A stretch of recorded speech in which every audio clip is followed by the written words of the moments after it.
Yo, what's going on, y'all? This is Marcus Rosa, a.k.a. Mazuma TV.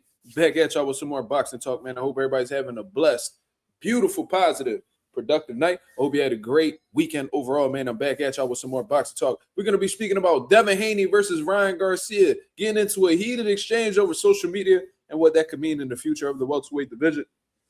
ROLLY Romero, another champion in the division, exposes Ryan Garcia and even a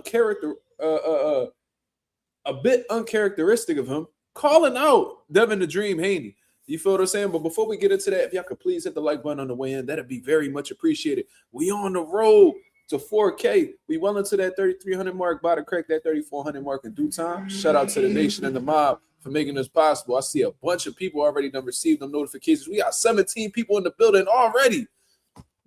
Salute to everybody that's coming through and showing love, man. Shout out to the boy Simba.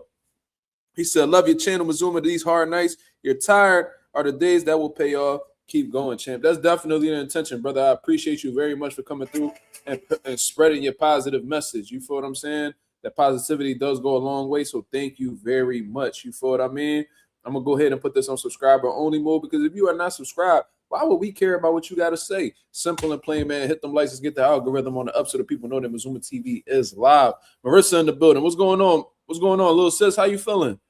Chris Maldonado, what up? My boy Lorenzo and a motherfucking Benzo showing love from all the way out Tokyo. What's going on, brother? For you, what's going on? He said, what you do today, Mark? Salute. It was a regular day, brother. It was a regular day. You know what I'm saying? Was kicking it with my son. Ended up dropping him off, went to the gym. You know what I mean? Got some work in with my clients. And you know what I mean? I came to the crib, I cleaned. I still got my mop bucket and all this shit over here. You know what I mean? So I was in here putting in work. You feel what I'm saying? Just making sure the crib is maintained. You feel me? And you know what I mean? Did the laundry. I did a little bit of everything today. I ain't gonna lie. This wasn't really a rest day at all. Now I'm here talking to y'all. So Steven Styles, that's definitely a new name. Salute, brother. What's going on? Undertaker, what up? He said, finally a notification. Yeah, man. Listen, I don't know what it is. But yeah, I can definitely see the difference. I seen my notifications got sent out. Maybe it's because I said it early today. So maybe I need to just make my announcements earlier so that way it could give, the system more time to generate the notifications. I don't know, because sometimes I'll fucking wait until the last hour to set an announcement. But, we'll see. I'll keep trying that and see if that works. For you, say you clean every Sunday? Just about. Yeah, just about every Sunday. Yeah, you got to make sure. The crib right to start the weekend, man. Can't have these floors dirty out here. I even cleaned the hallway outside my apartment. You feel me? So I'll be making sure everything clean. You feel me? That's just how I like my shit to be. I'm busy throughout the week, so I don't really be having time to be, cleaning and all that crazy stuff. I'll be out the crib at 8, come back at home at 8. Really ain't no time to be doing all that. Coffee Plant, what up, brother? Okay, Steven Styles said, yes, sir, I'm new. I got the notification. Well, welcome, brother. I really appreciate you coming by, man. I hope you enjoy the show. I'm just showing love to everybody before we get started. Simba said, ROLLY tripping. No, we going to speak. I'm going to actually text ROLLY and see if he would like to talk. Most likely not.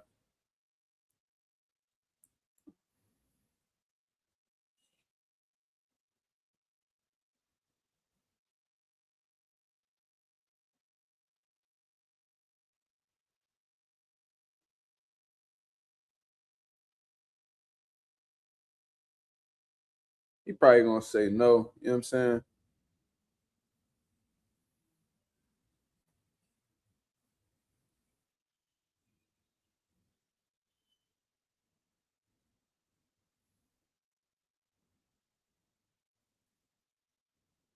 Let's see if ROLLY want to talk. He probably going to be like, nah, but we'll see.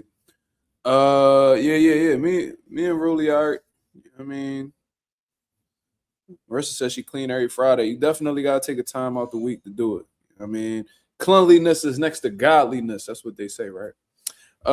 Tricks in the building. What up? All right, we about to get into it, man. So it's a lot of chaos going down in the welterweight division right now. You feel what I'm saying? 3 out of the 4 champions. You know what I mean? It seemed like the only person that we was missing was Lewis Crocker, and he's been playing there very quiet. especially with Keyshawn Davis and everybody else calling him out. But Devin Haney, the WBO champion.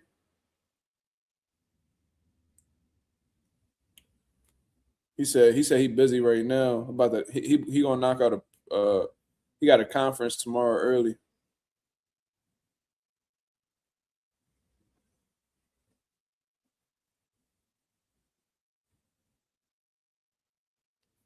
No big deal. We gonna get it done regardless.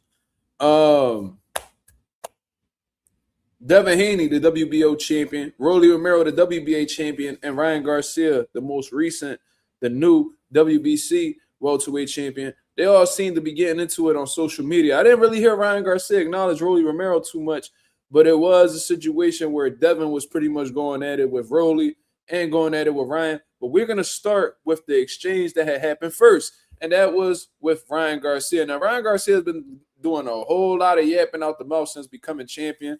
After beating Rolly Romero. And listen, there's nothing wrong with it. You know what I'm saying? I don't mind a little trash talk as long as he's talking trash to the right people. I could really care less. And, like I said, I believe Devin Haney and Ryan Garcia is one of the biggest fights to be made in the sport of boxing right now, let alone the welterweight division. There's a lot of animosity between the two. They have a history. They've been going at it with each other since the amateurs.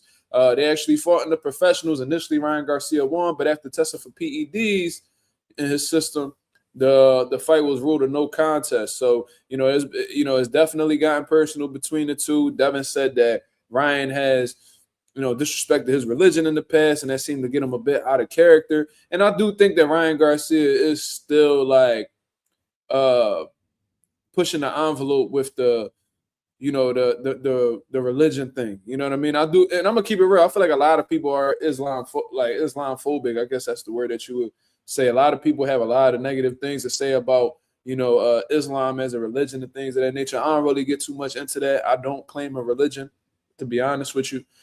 But I'm gonna just say this: some of the nicest people and some of the best people that's in my circle, some of the closest friends that I have are Muslim.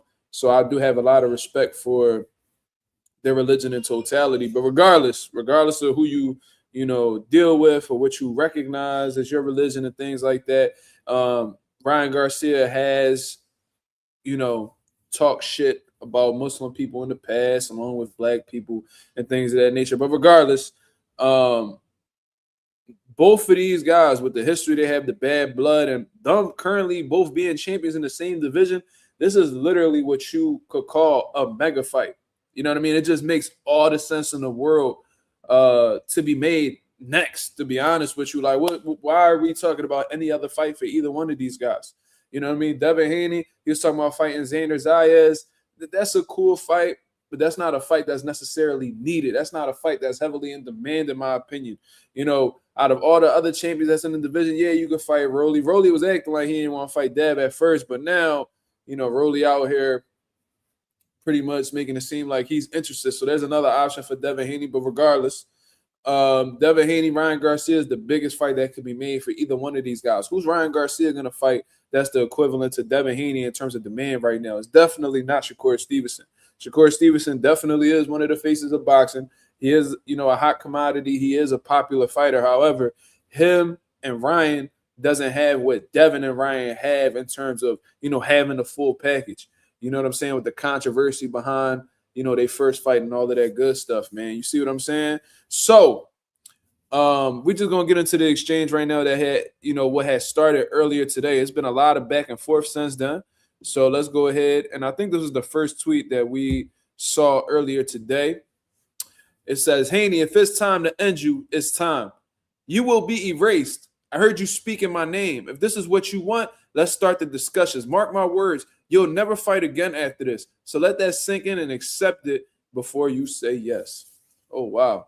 So Ryan Garcia, he literally said the same shit about Rolly Romero. He was like, oh, just to let you know, I'm going to destroy you, and I'm going to do this, I'm going to do that.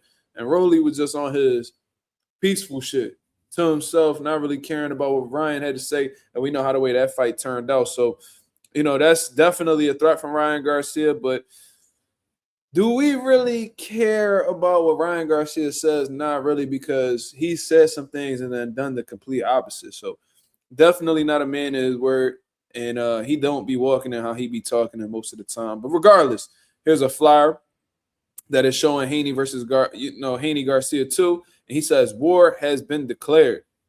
Okay. Mike Cobb just says mega fight. I definitely agree. Ryan Garcia followed and said, fans, if you really want this Haney fight next, demand it. With everything, I'll do it next. But I need the intensity.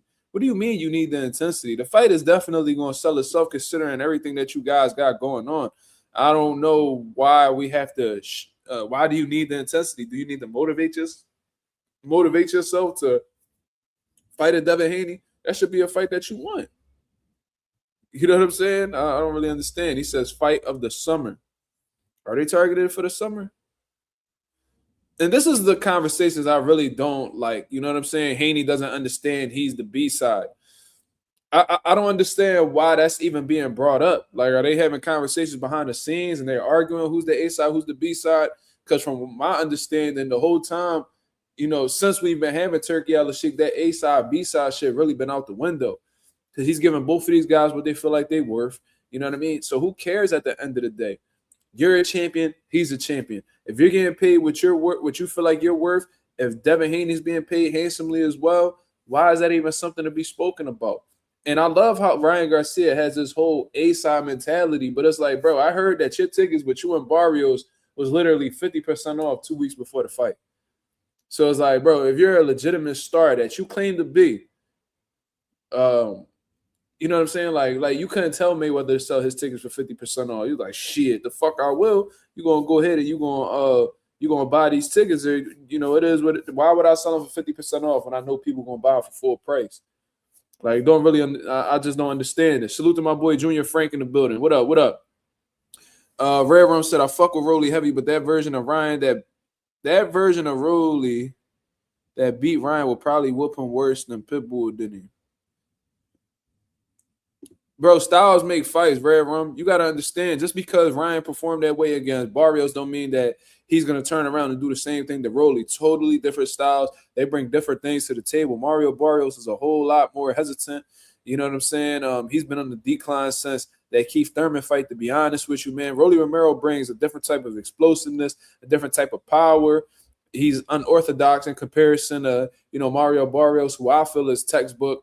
You know what I'm saying? He has more of a conventional style than ROLLY. ROLLY has fast hands as well. He doesn't mind pulling the trigger. Barrios is a little bit more, he's a bit more of a pump faker. You know what I'm saying? So just because, Ryan looked like he looked like he did a 180 in the Barrios fight doesn't necessarily mean he gonna go ahead and do that to ROLLY if they were to rematch. You can't feed into the recency bias, brother. You got to think about things objectively, and you got to have that statement in your mind when making these picks and making these, predictions that styles make fights. You see what I'm saying? Ryan could look phenomenal against somebody like Mario Barrios, who's marching forward and isn't letting his hands go and shit like that. But, one thing that Ryan knows is that ROLLY is a big puncher. So he's not going to take the chances with ROLLY that he took with Barrios. You know what I'm saying? And we already know that Ryan is overly cautious once he feels somebody's power. We've seen that habitually throughout his fights. He could make all the excuses that he wants, brother.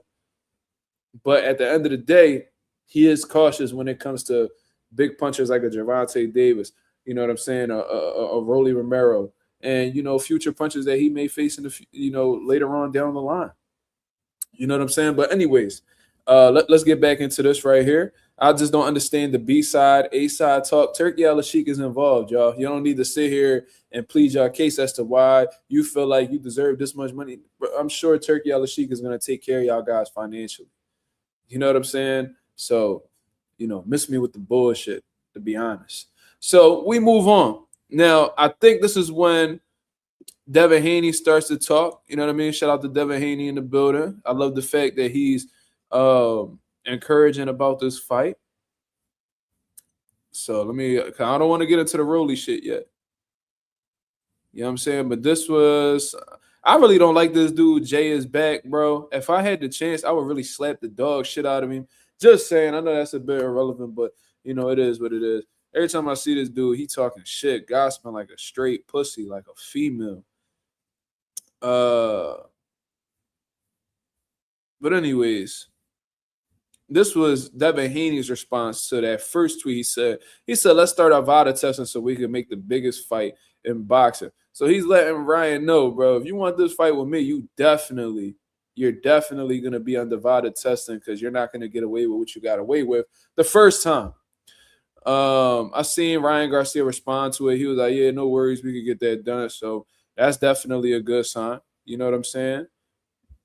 And this is him in response to Ryan Garcia's tweet that he doesn't understand that he's the B-side. Devin Haney said, let's understand. Since you saying that I don't understand, let's understand you lost to ROLLY 1 fight ago. 1 fight ago, you weren't even ranked in the division, but you're DMing me talking about you're the A-side. I'm number 1 in division. I'm number 1 in the division and on the pound-for-pound list. If you don't want to fight, just say that. Stop trying to gaslight. Right, and it's not like Ryan Garcia. And I agree with Devin Haney there. It's like, bro, I've accomplished more than you. I've done more than you. You see what I'm saying? And you just lost the fight before you just became world champion. You got dominated. You got embarrassed. You got knocked down, all types of shit. And it was by a clean fighter. So, and you can make all the excuses in the world, but you still got in there at the end of the day. And I see Ryan still making these excuses. They gave me $5 million and I was getting sued. So pretty much admitting that he needed the money.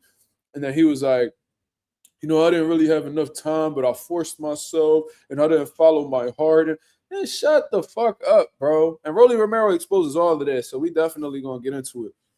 But y'all laughing at what I had to say, spoken like a true Philadelphian. No, he act like a straight hoe, bro. Like if I really had the chance, I'd really smack the shit out of him. I really would. But it is what it is. We ain't ever gonna run into these weirdos in real life.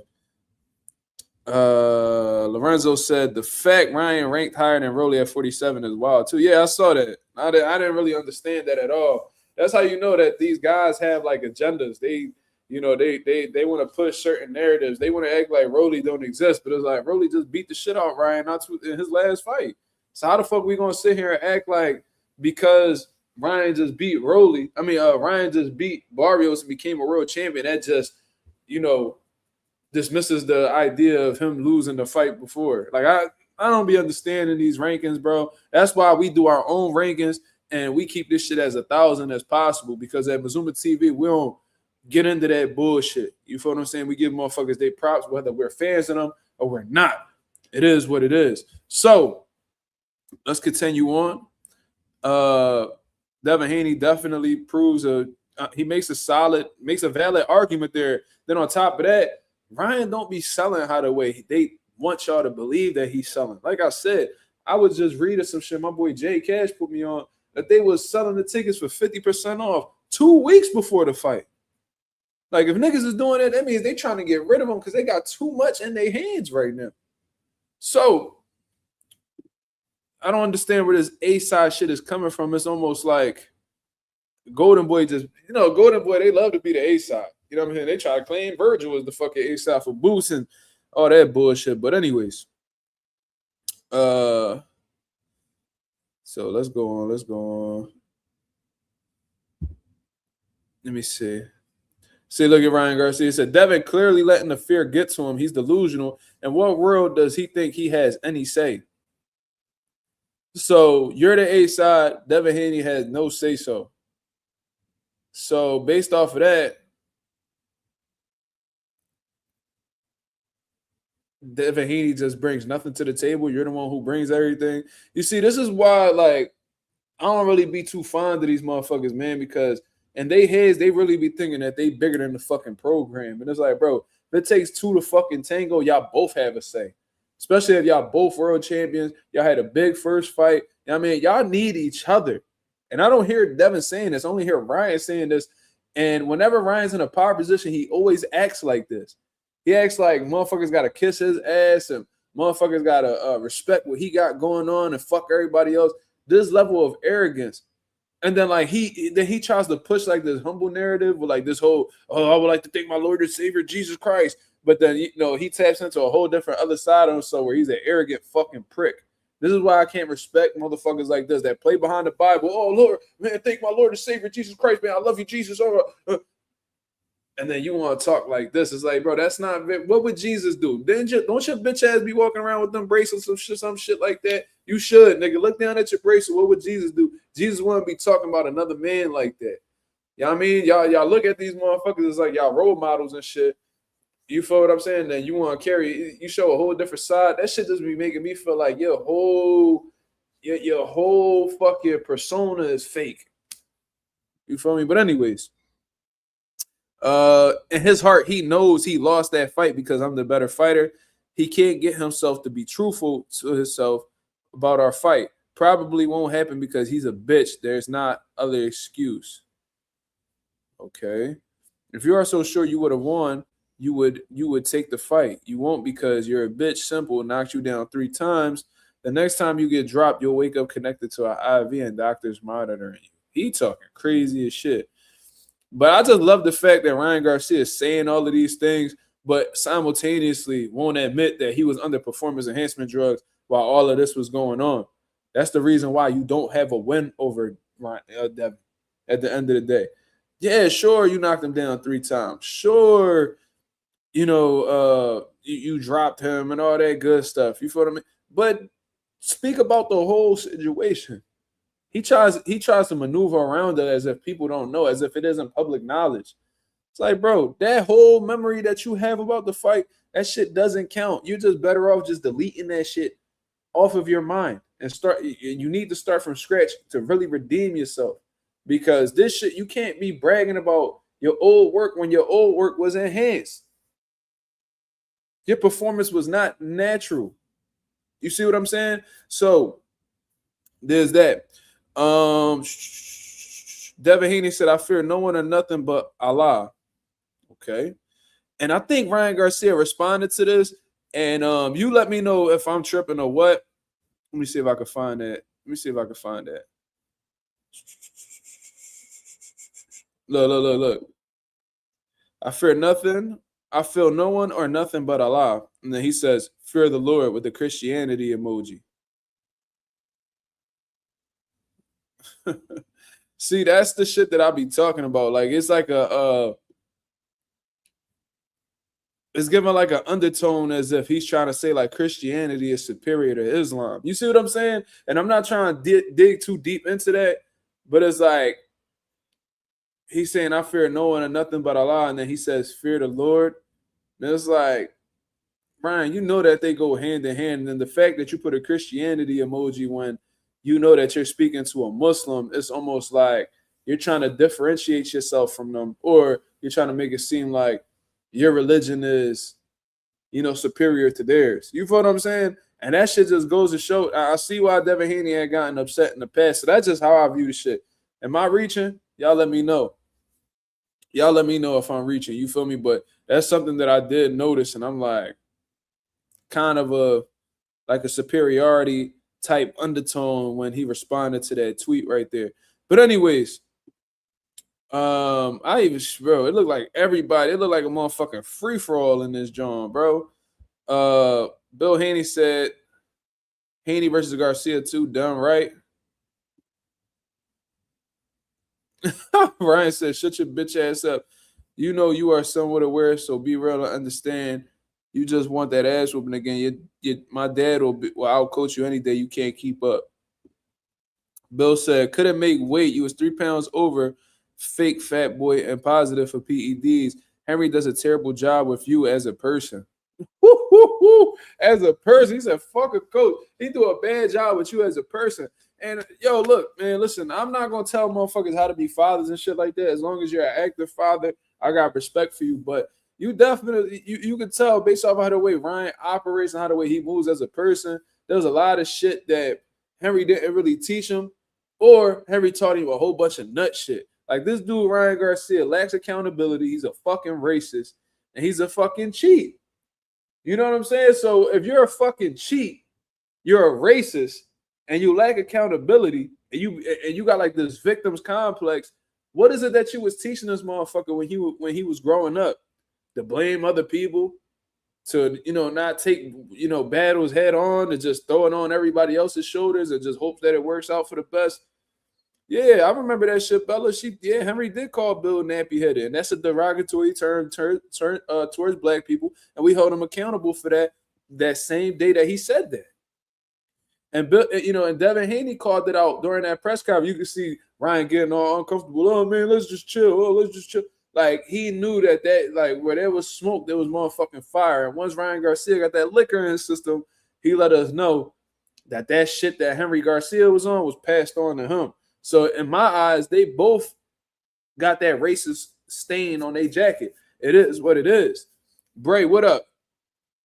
Henry Garcia is definitely a yes man to his son. And I see that quite frequently, man. Like, it's crazy. Like, these parents be scared of their own children to hold them accountable. It's like, y'all the ones who brought them into this world. You know what I mean? They should be respectful of you. They should be following your ideas. You know what I mean? They should be following your rules, especially when they're in the household and shit like that. Like, they should have a certain amount of respect for you where if you're giving them input, they're listening. You feel me? It seems like when Henry Garcia and Ryan Garcia's dynamic, he just enables whatever Ryan does. I didn't hear Henry Garcia condemn his son not one time for those racist remarks. Only thing I saw was him defending his son. And listen, in public, definitely defend your son.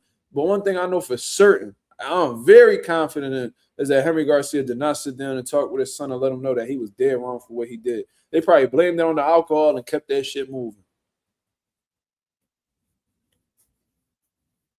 Yeah, that's definitely what he said. Steven, he said, wow, sounds like he said your daddy raised a fool. That's definitely what Bill said. If you read between the lines, he said he did a terrible job with you as a person.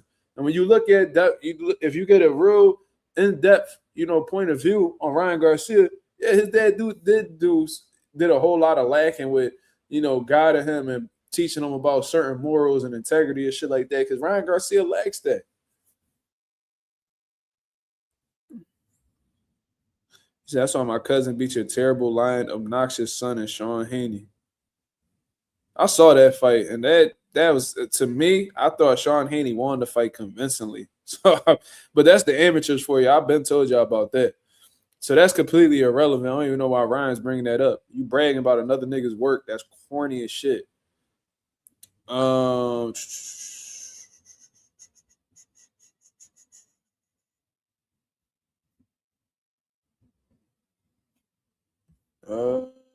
we at with it? All right. So now Rolly Romero jumps into the smoke, and he starts voicing his opinion on things. Like I said, I didn't hear Ryan Garcia mention Rolly now one time. One time, he's doing everything he can to ignore this man.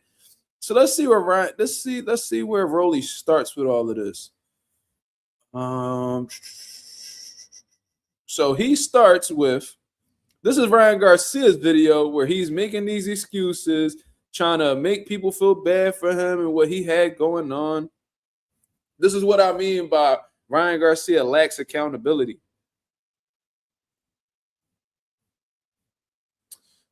Jason Garcia with the $2 super chat. He said, Mazuma, did you see Benavidez saying the N-word? Which Benavidez are you referring to, brother? You talking about Jose? You talking about David? You talking about, Jose Benavidez Sr.? Who are you talking about?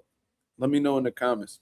My boy with the $5 super chat, Forever Runway Fashion Line 448. He said, should Haney make this a brawl or keep it boxing in the rematch? The way Rolly and Tank beat him, they brawled with him. Haney definitely needs to box. Definitely needs to box, in my opinion. I don't think brawling with Ryan Garcia would really be helpful to Dev. I think Devin sat in the pocket too much in that first fight, and that's why it allowed Ryan Garcia to have the success that he had. You feel me? Which was enhanced. You know what I'm saying? I don't want to leave that out because a lot of motherfuckers, they like to try to run around and shit. We don't do that shit over here. But yeah, Devin definitely needs to box. I think he needs to use his feet. He definitely use his jab, keep making Ryan Garcia reset. I think that, I think Devin Haney got faster feet than Ryan. I think he got a better jab than Ryan. Ryan definitely got some fast hands, but he doesn't have the IQ that Devin Haney has. So I think Devin Haney could definitely outbox him for sure. You know what I'm saying? And in terms of, you said Tank definitely didn't brawl. he was running Ryan Garcia in the shots using his defense and his IQ. Rolly Romero literally beat Ryan with a jab, and whenever Ryan would commit to a punch, he would counter him. So I don't think neither one of them brawled with him. Actually, a lot of the people that I seen try to brawl Ryan lost. But yeah, not. I mean, did I hear Devin Haney? Did I ever hear David Benavidez say the N word? Listen, that man Dominican at the end of the day. So it's like, if y'all know Dominicans, y'all know like them motherfuckers is black. You feel me? But why are we even talking about David Benavidez saying the N word? You know what I'm saying? Why are we even talking about that? Did he say it in a malicious way? Because a lot of the times, y'all motherfuckers be giving people passes for saying the N word all the time. So what's going on? I don't really understand that question. What did he say it with the ER like Ryan Garcia did? Did he bring up domestic terrorist organizations that went out of their way to kill black folks like Ryan Garcia did? What did David Benavidez say that we're taking the time to speak on that when we're focusing on Ryan Garcia? Ray Rum said Benavidez is half Mexican, half Ecuadorian. Yeah, but his mother is Dominican. Bet you didn't know that. His mother is Dominican. And he spoke about it in the past. So David Benavidez is a little bit of everything. He identifies more with his Mexican side, and he brings up the Ecuadorian side as well. But his mother is Dominican.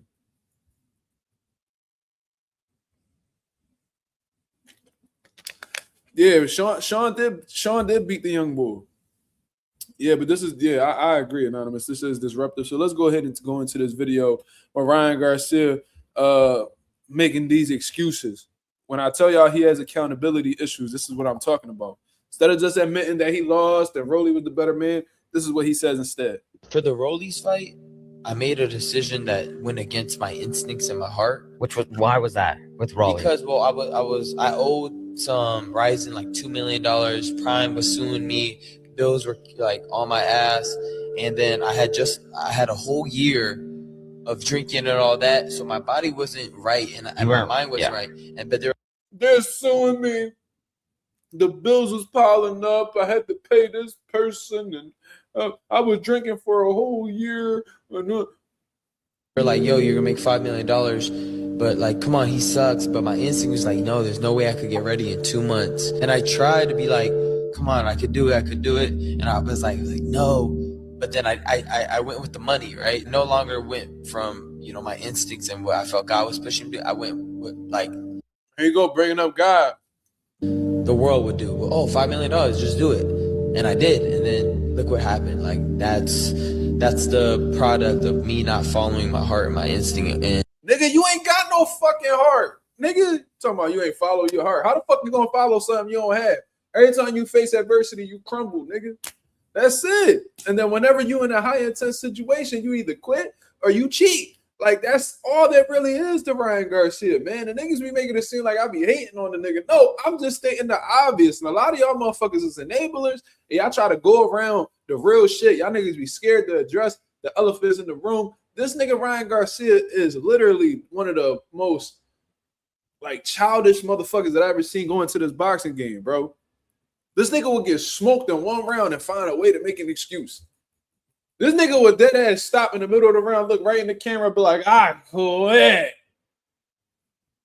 And then he'll come back, he'll come back a month later. Yeah, man, I took these pills before the fight, man, and I didn't know that they were laxatives, and man, I should have never took them, but I was shitting myself in the ring, and I didn't want the doo-doo to go down my leg, so I just felt like I could quit, but next time I'm gonna just listen to God, because God was telling me, I was talking to God, and God told me not to take them pills, and shut the fuck up, you fucking goofy. Don't nobody want to hear this shit that you be talking about, man. Bella said this man is gay. My girl been saying for the longest that Ryan gay. And I believe her. And I think that's why all these gay boxing fans gravitate towards them so much, because they gaydars is turned up. You know what I'm saying?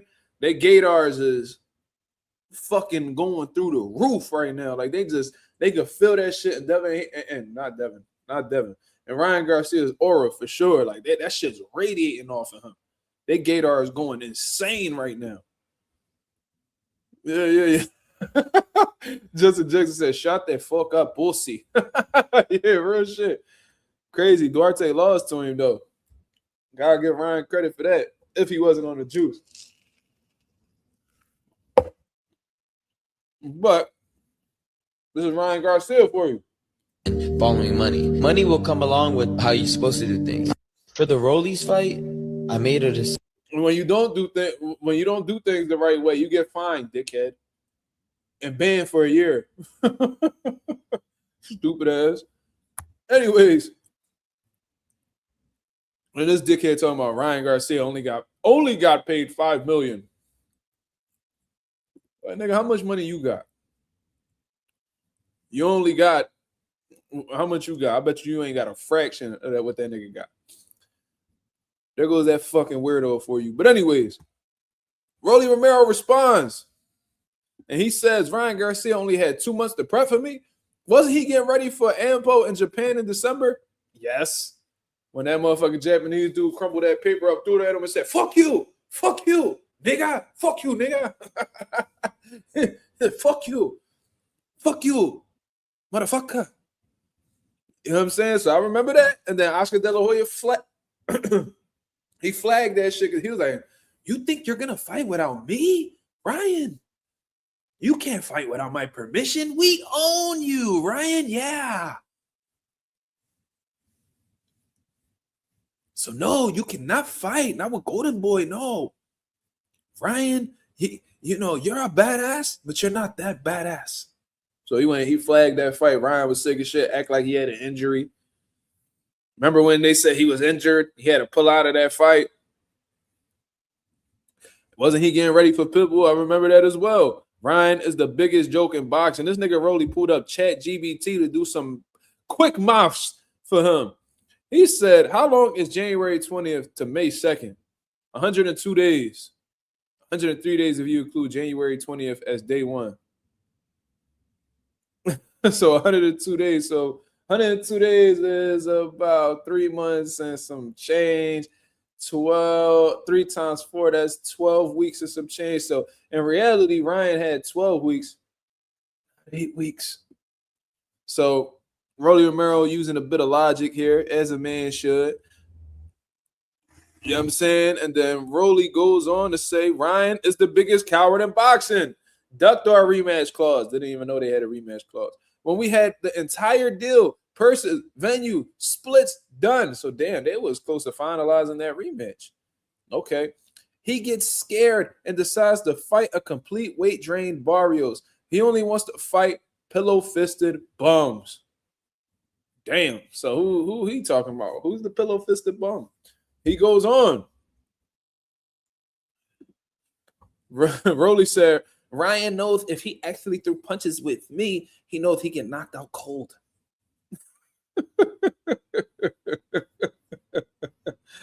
Yo, Rolly be talking crazy. I mean, the one time Ryan did try to open up, he got put on his back pockets, though. So after that, they had an understanding. Rolly Romero goes on to say Conor Benn is garbage. I didn't want to scare him off, but he ran away anyways. Damn. Rolly popping that shit. So somebody by the name of Outlander says, fight Haney.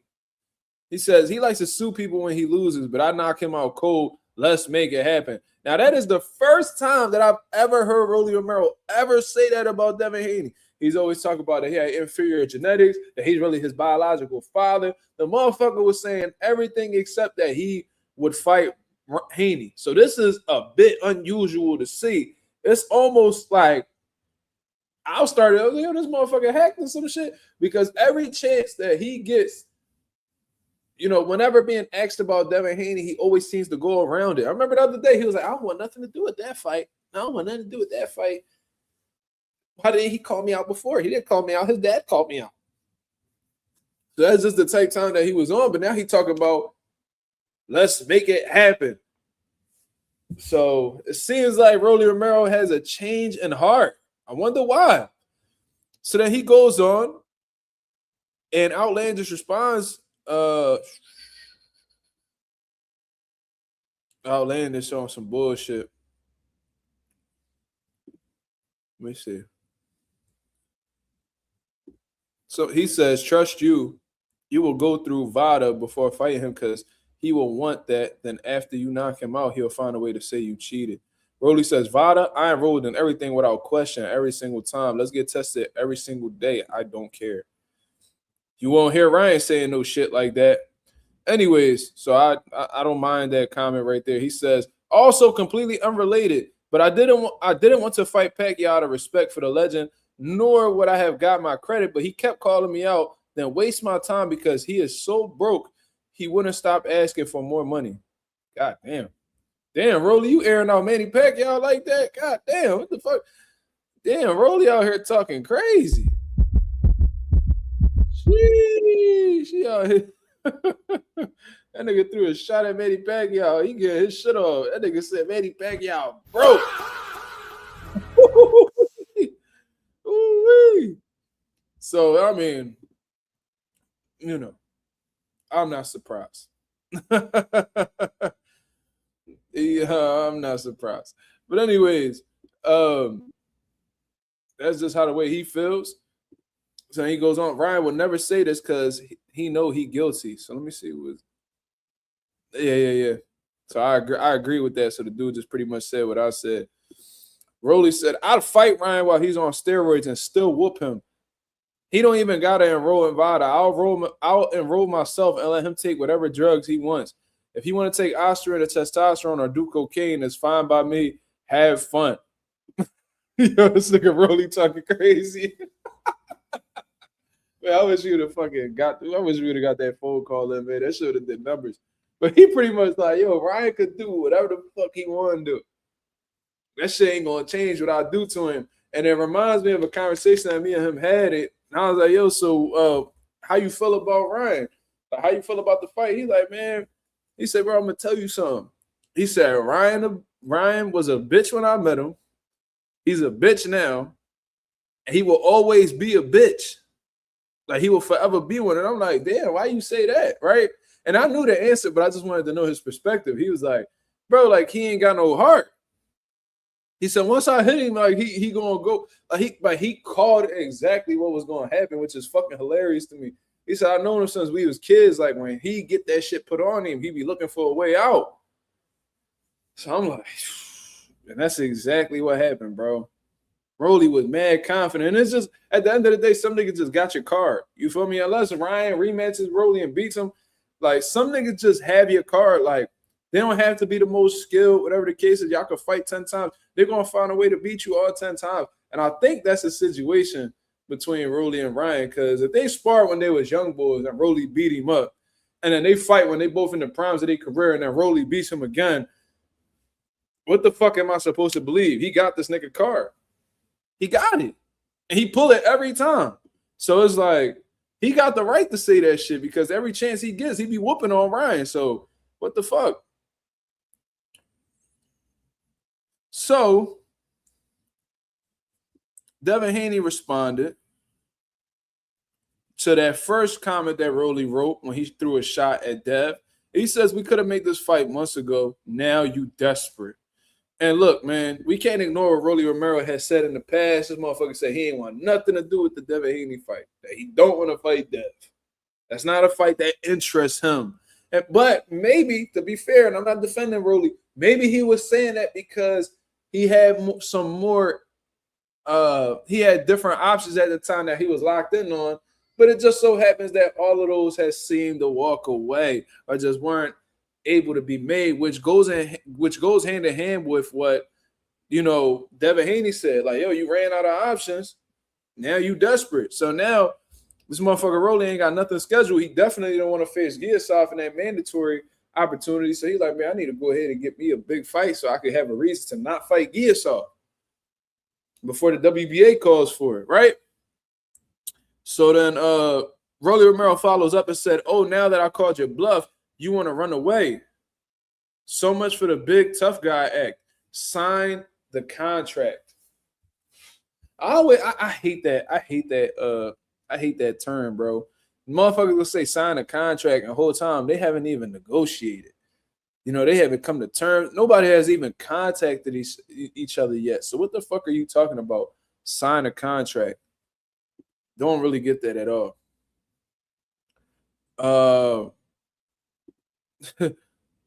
He said, nigga, Devin Haney said, nigga, what contract? Rolly, shut the fuck up. Damn, Rolly pulled out receipts. He said, you say sign the contract more than anyone in boxing. Stop acting like anyone is duck you. My manager reached out to your dad, signed the contract. And this is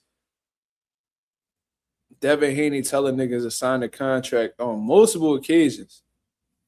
This nigga went in his search bar and looked up times when Rolly said, sign the contract, sign the contract, sign the contract. So, Dad, that was a good little rebuttal from Rolly. That's hilarious.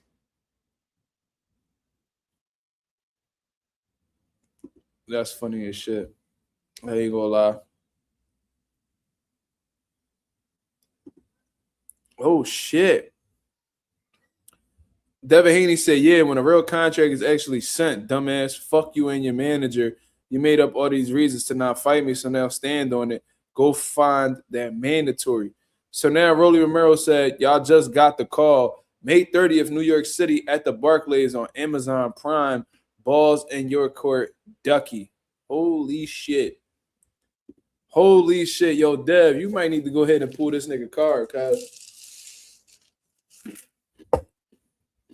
this nigga shows you a date, the venue, and the network. Oh, my God.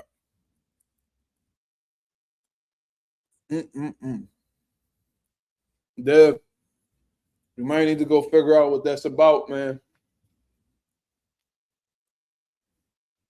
Can't let him say no shit like that.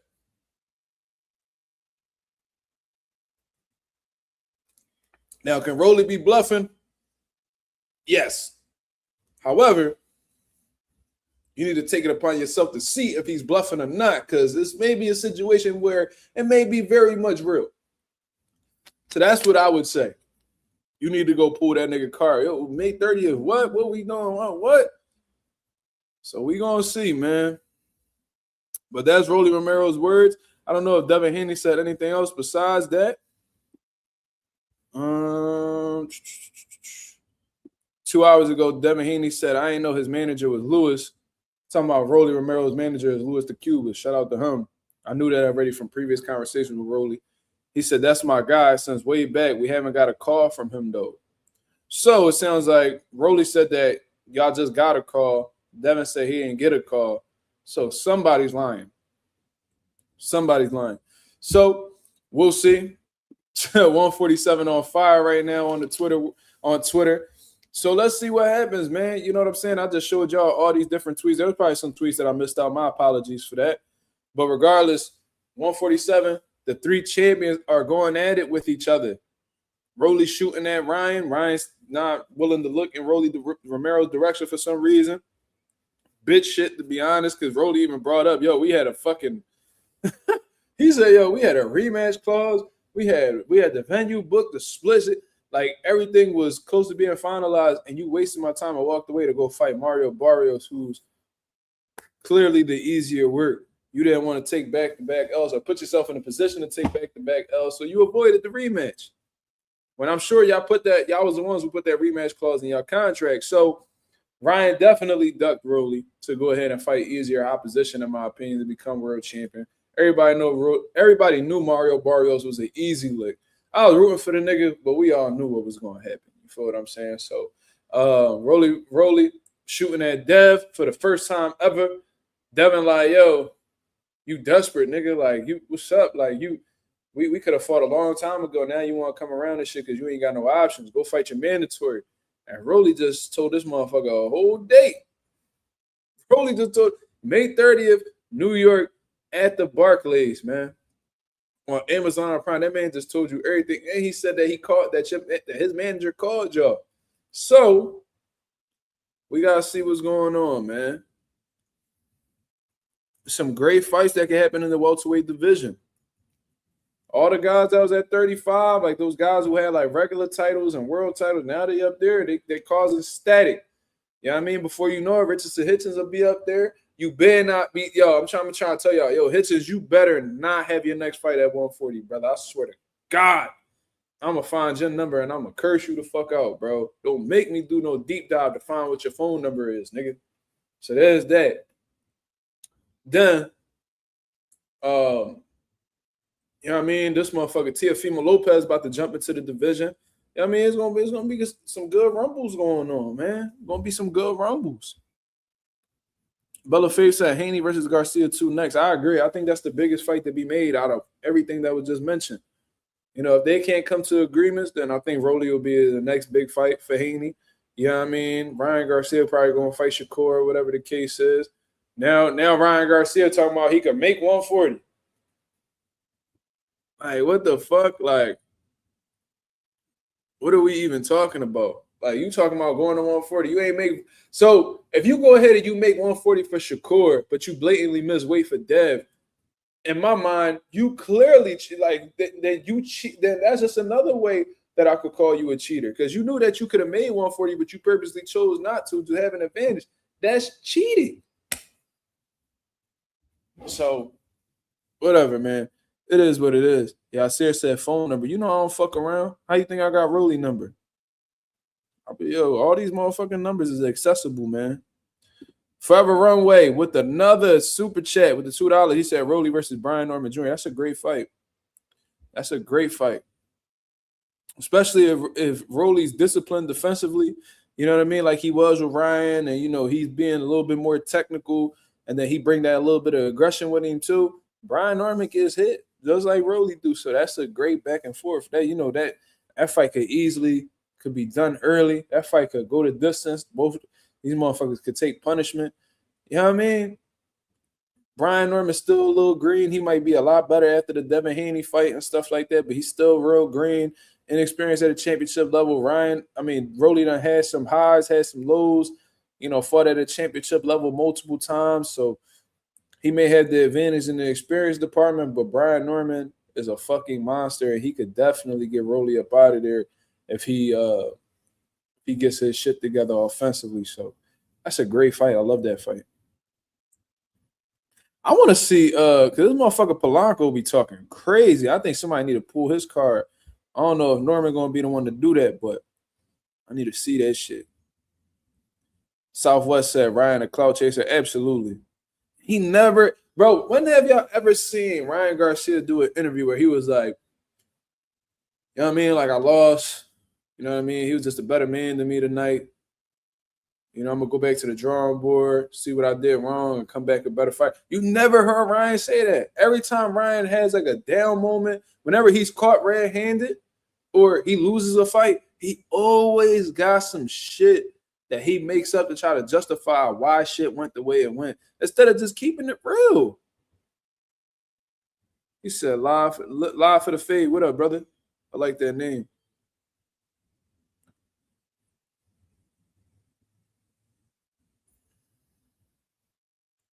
Anonymous said, I've been asking for Norman Polanco for a while. That's a great fight, bro. Polanco a motherfucking bully.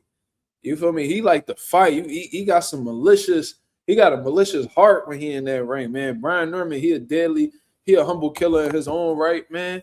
You know what I'm saying? I just want to see who Norman going to choose as a coach, because I don't know if he solidified a coach yet.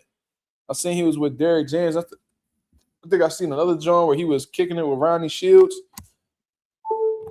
which is ironic because I named both of those guys as solid coaches for him. So there's some good options over there, man. I gotta see who Norman chooses. I gotta see who Errol Spence chooses, man. Because let me find out Errol Spence gonna be training in Philly. We're gonna have to pull up on Errol. Call Norman Sr. X who they fighting. I mean, I'm sure he knows, but he's not a part of Norman Jr.'s corner anymore. So I don't know how that question to go. And plus, Norman Sr. been a little quiet since his son got his ass whooped. So, you know what I mean? They say he's still talking crazy, though. Stanionis should fight one of them too. Hell yeah. Stanionis need to get back in the mix, man. This inactivity killing his career. Stanionis, Stanionis and mixing with them dudes will be a good fight. You know what? That'd be a good fight for Hitchens to come into the division against. You know what I mean? Go, bro. You can't be avoiding these come forward pressure styles, man. You know what I mean? Hitchens, you want to prove yourself at 147? Go up to 47 and you fight motherfucking Stanionis. That's a good one.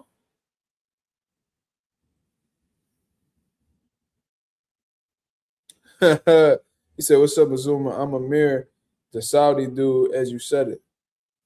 Oh, all right. Salute, brother. Shout out to my Saudi brother, man. Shout out to my Saudi brother. Said Hitchens disappeared. Yeah, he still ain't talked yet. Like, what's going on? Like, you embarrassed? You scared? Listen, man, you gotta come out eventually, dog. But Keyshawn did the same shit. Keyshawn embarrassed himself out in Norfolk with that De Los Santos situation. He disappeared for a long ass time, wait for that shit to simmer down, then he came back out. Mm-hmm.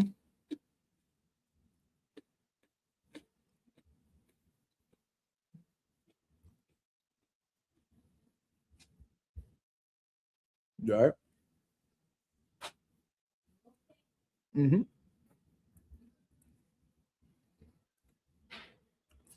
Cam and Mace was trying to get Hitchens to come on the show to speak about what had happened, but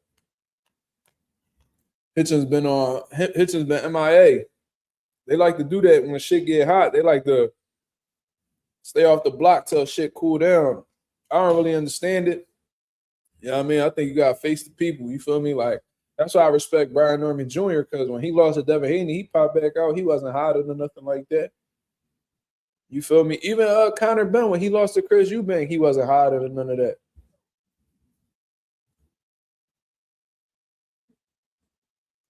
Yeah, Rohan be talking crazy. I seen him say a few things about people, and I'm like, oh yeah, he talking greasy. He one of them ones. Oh, all right. Bellaface said Norman versus Catterall. Let's go. You know why Catterall not gonna face Norman? You know why?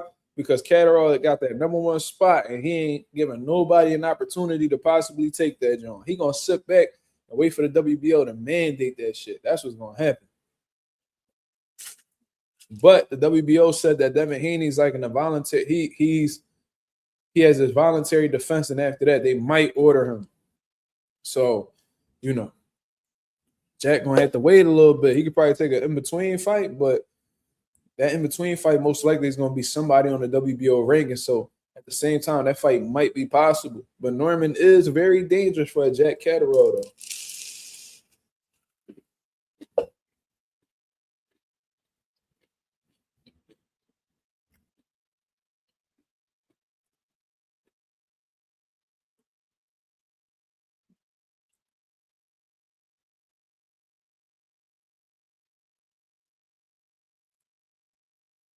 Longa and Eubank Jr. in talks, trash ass fight. I don't want to see that shit. Aaron said, if I was Dev, I would chase belts, fight Zayas. If he wins, he gets the belts in another weight class. Well, brother, if he fights Rolly or he fights, Ryan, he'll be chasing belts because both of those guys are champion. So I don't really understand that comment. Raul says the crazy thing is Hitchens could easily save himself. He could just say my body not right for 40 no more. And he going up to 47. Yeah. Yeah. I mean, we still kind of look at you a little funny, but you feel me? At the same time, we're gonna be excited. We're gonna be excited to see what you do at 47. What fight you get.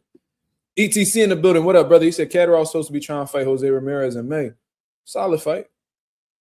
Solid fight. I mean, it's Ramirez that's on the decline, so maybe that's a good little win to get. He moved up from 40 just like Catterall. Ain't nothing wrong with that. 93 Octane said, based on skill and fight IQ, who would you put your money on? Espinoza versus Navarat at 130. Ooh-wee, that's a good fucking fight, boy. Man, I don't know, man. You know, Navarat has proved me wrong on several occasions, bro. Like Navarat does everything wrong, man. He goes against like the fucking basic rules of boxing, but it just works for him for some reason, man. What makes Navarat dangerous, you can't prepare for somebody like him. Completely unorthodox. This dude has punching power. He's a fucking big 130. So, yes, he's not as tall as Rafael Espinoza, but he is big for the weight class. Rafael is tall for the weight class, but Navarate's big for the weight class. Then on top of that, this dude has unorthodox punches that could catch you off guard. And even though he throws them at odd angles and they're just very awkward shots, he's very precise. So he could throw a wide ass fucking lead uppercut, but find a way to get that fucking uppercut inside of your guard and crack your fucking chin, man. This dude has great endurance. He punches in combinations. You know what I'm saying? Like it seemed like he was getting stronger as the rounds went on.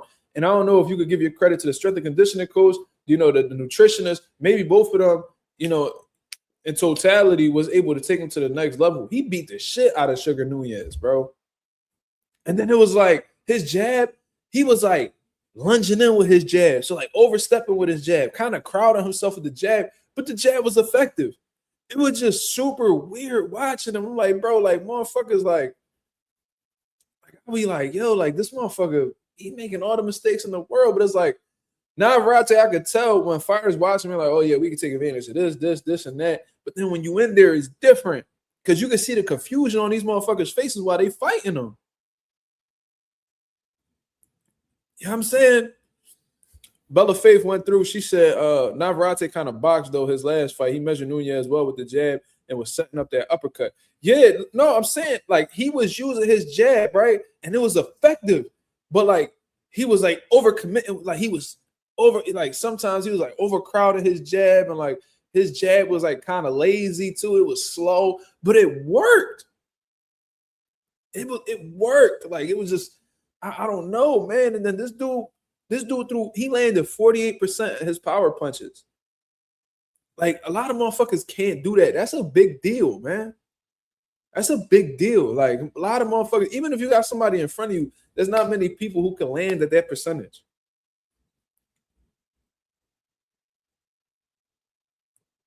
Yeah, it's like he's different. You feel what I'm saying? Like and we always come across these fighters sometimes where they do a lot of shit wrong, but they get away with it because they're special in their own way. I think Navarat is one of them dudes. You feel me? Like it's just weird, bro. Like he's gonna be hard to figure out. And to beat somebody like Navarat, you gotta have the ability to adjust on the fly. If you are somebody who struggles with making adjustments, or you have an inability to make adjustments, and you just stuck one way, you're gonna have a tough time with somebody like Navarat, unless you just spark him. Like, which it seems like that's hard to do because I've seen Nunez land some good shots to the head. Pause. That he's a big puncher. Sugar Nunez got a high knockout ratio, all that. I've seen him concuss dudes. Like I seen Navarat feel some punches to the body. Definitely look like he got hurt to the body and shit. But his chin is sturdy. Like there's nobody you're gonna get for sparring that's gonna emulate Navarat. I almost feel like this nigga don't even know what he's gonna do at times. You feel what I'm saying? I feel like he doesn't even like. I think he just be going with the flow type shit. Like it kind of be giving me the vibe where it's like he definitely be practicing that awkward ass uppercut that he be doing because he drop off the line, then he throw that shit slow as a motherfucker. It takes forever to get there, but when it gets there, it's right on the fucking money. Like it's weird, bro. I don't know, man. Just that gotta be a nightmare to deal with. Somebody who awkward as fuck. Does shit that you're not gonna be able to prepare 100% for this dude. This dude punches hard. He big as shit for the weight. He puts pressure. You know what I mean? He punches to the head and the body. He's precise. Like he gotta be a nightmare. And then you can hit him with a good shot upstairs, and he ain't phased. He keep marching forward. It's like what the fuck? Like how do you deal with somebody like that? Like. Everybody be saying, man, Navarat ass. That's a 3-division world champion right there. He just unified at 30. That's a real competitive division. Gotta put some respect on Navarat's name. Now, am I throwing the nigga on a pound-for-pound list? No. I think nigga's going a little bit too far with that. But 3-division world champion, 22, 26, 30, attempted to go to 35. That might have been a little bit too much for him. And maybe he wasn't prepared how he should have been. But it seemed like Navarat with the, this newfound discipline that he stumbled upon, with the nutritionist and the strength and conditioning coach, he may have added some. He might have been able to turn back the clock a little bit, man.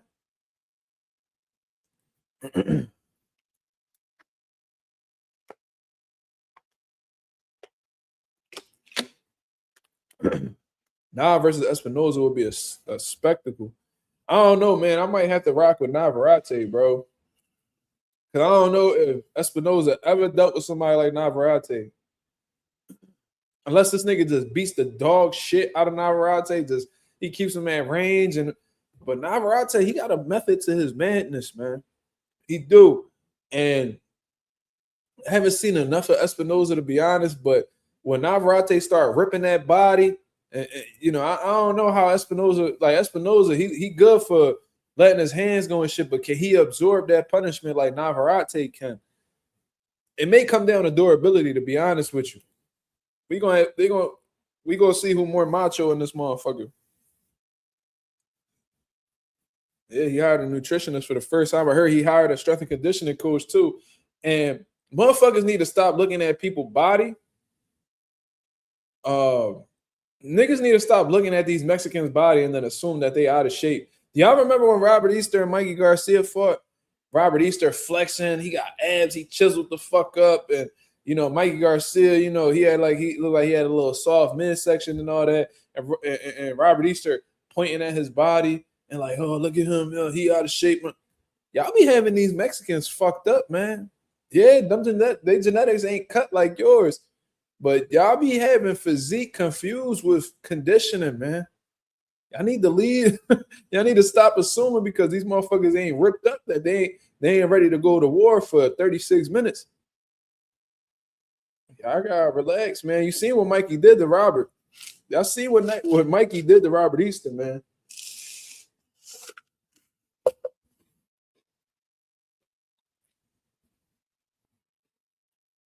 Anonymous going with Espinoza.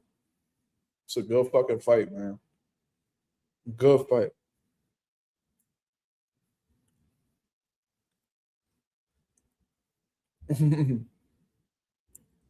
Juan Diaz was a flabby lightweight, then get in the ring and throw 1,000 punches.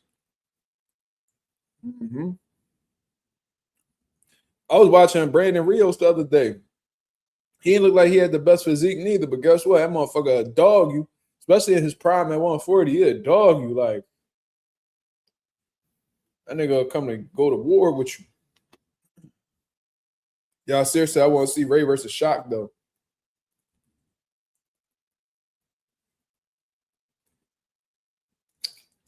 I fuck with Ray. But they kind of, like, I've seen performances for Shock where he looked amazing, right? Then there was somewhere it was like iffy. Raymond Ford the same way, right? Where he looked phenomenal one fight, looked shaky in another fight, phenomenal in one fight, looked shitty in the other fight. You see what I'm saying? Like they both be having like up and down moments. I don't know if it's a motivation thing. I don't know what it is, but if Ray and Shock were to fight, I really don't know what would have happened. I don't really know what would have happened. I guess it'll come down to who ready to rise to the occasion. It's like they're both very talented fighters. You feel me? Like, I guess when we talking about momentum, maybe Shock got it. But it's like Ray, if he really on point that night, he give anybody hell at 130. So it's like, and then they both dogs. I know Shock. I know if shit hit the fan, Shock gonna shoot that shit out. And I know Ray will do the same thing. So it's like they actually had some similarities. Like, they're not the same fighter, obviously, but they have some similarities in approach at times with the up and down performances. And then they also have, like, that dog mentality. Like, they don't mind shooting that shit out. How do I feel about a Ray and Navarat fight? Navarat is going to be tough to deal with, man. Navarat is going to be tough to deal with. And this ain't recency bias. Like, I've noticed this about Navarat in the past. You feel what I'm saying? Like, when I seen him beat up on Dog Bay, and then I Then that Valdez performance, like he tough, man. Like Ray gonna have to box a master class. That's what I think. Hold on. I think Ray gonna have to box a master class, man. I think he gonna have to keep Navarrete turning. His defense gonna have to be on point. He's gonna have to react properly to them awkward ass shots that's coming his way. I don't know, man. If Raymond tries to sit there and bang with Navarrete, and then Navarrete is a lot bigger than Ray too. Like and Navarrete looked like he blow up to like the mid 40s, maybe high 40s. And how the way he looked, like how much bigger he looked than Sugar Nunez is crazy. And I know Sugar not like the biggest dude, but Navarrete came from 122 pounds, yo. How the fuck was he getting down that low? And this wasn't even that long ago, neither.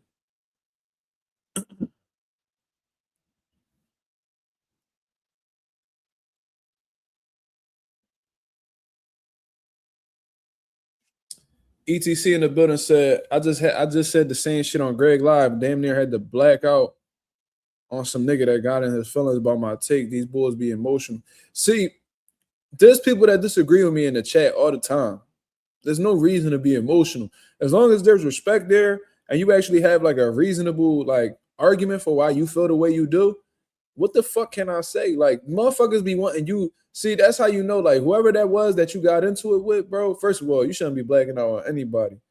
You know what I'm saying? Like, these motherfuckers, this ain't real life, etc. But I understand, like, shit could get heated, especially when you're passionate about a topic. But it's like, motherfuckers, like, those are motherfuckers you shouldn't even be talking to for real, because them type niggas, they want you to be a yes man. They just want you to see shit how they see it. And it's like, bro, that's not how life works. That's not a practical point of view. You feel me? You got to understand that people their own person. You know, you could break shit down to, you could peel that shit back layer by layer to support your case, and motherfuckers still gonna see it the other way. It is what it is. You know what I'm saying? Provide your opinion. If somebody agree with you, cool. They disagree with you, cool. Now, if niggas want to have a debate, that's also cool, and you could back up whatever you saying with whatever facts you have available in front of you. But to get mad at somebody's point, super weird, bro. That's why I like, you know, I've indulged in other channels before. Like, I've visited other channels before and stuff like that. And bro, it seemed like every time I go on people's channels, people shooting at me. Yeah, no, ETC, you've been up here before. You've been up on the platform before. You ain't never was disrespectful. So I know it wasn't you. But bro, I remember a few times I went on people's platform and they just shooting at me. Oh, that's that Mazuma TV dude. They don't never come on my channel talk crazy, but whenever I go somewhere else, they like, oh, look at that Mazuma TV dude. Oh, why you be hating on this nigga? Why you hating on that nigga? All right, I ain't hating on nobody walking this fucking planet, bro.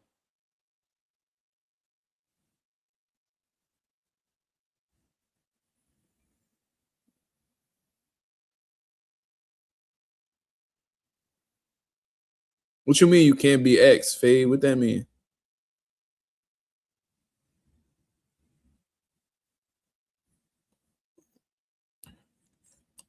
Yeah. Navarrete will be a tough style for Raymond Ford. I think Raymond Ford going to have to fight like he gonna have to fight like his life depend on it. Like, it got to be like a perfect performance. I don't know though, man. Ray definitely sharp. He got fast hands. He could definitely give Navarrete some problems, but he also has to deal with what's coming back. Can he deal with the size difference? Can he deal with the punching power, the pressure? The combination punches that Navarrete letting go to the head and body. It looked like when Navarrete go to the body, it's like he really turned them bitches, bro, and he places them perfectly. Like that shit that he hit Valdez with.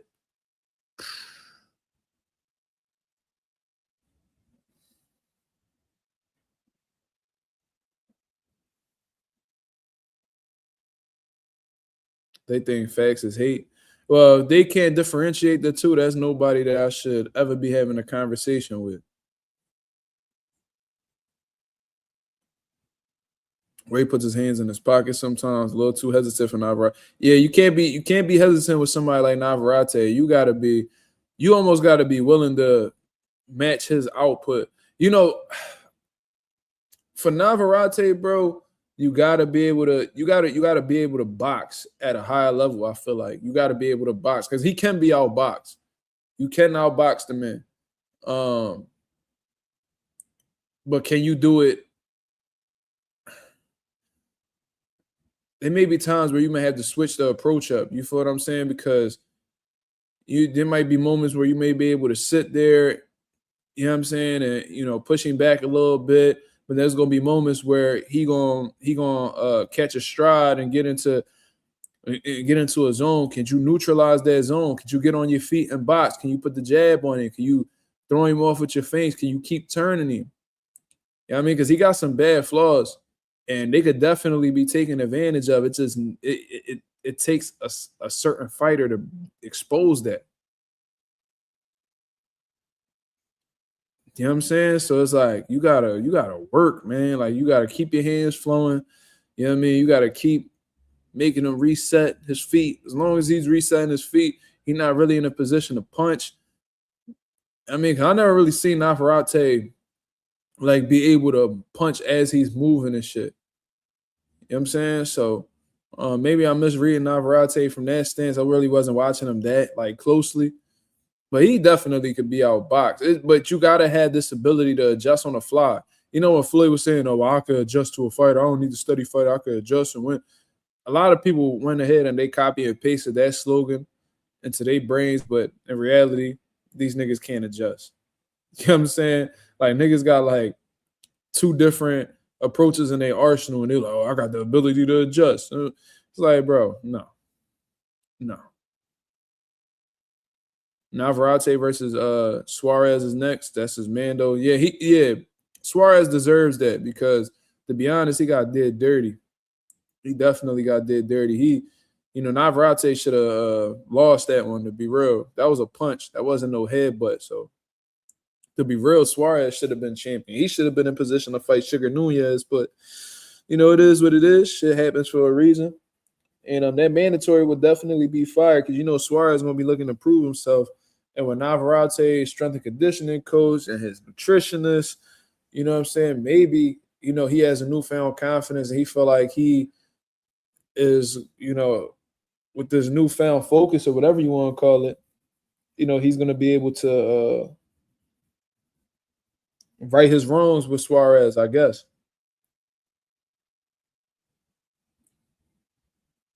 Shakur and Devin cook him at same size. Yeah, those are the type of guys that's going to defeat a Navarat. You feel what I'm saying? Like guys who have IQs, guys who could box, guys who could move. You know what I'm saying? Good counter punchers. Like those type of dudes, they're going to be the ones to give Navarat problems. I don't think any average fighter is going to get it done with Navarat, man. Like that dude is that's a very uncomfortable style to be in the ring with.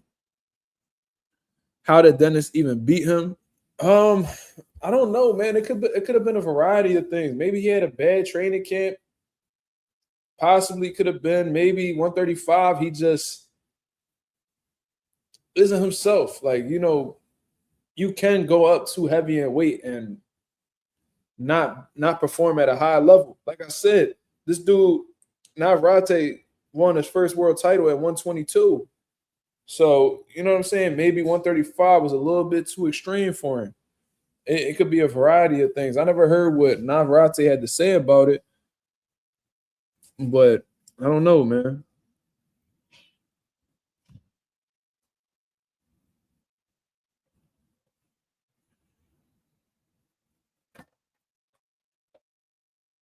He said Dennis not even good. Hey, man. Keyshawn definitely made easy work out of me.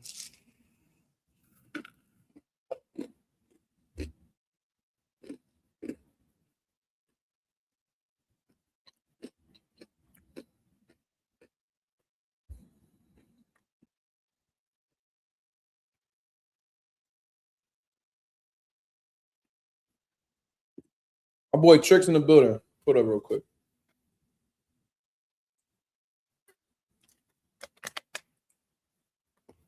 My boy Trick said, how did Emiliano Vargas look to you? Do you think he's ready for a top 15 guy?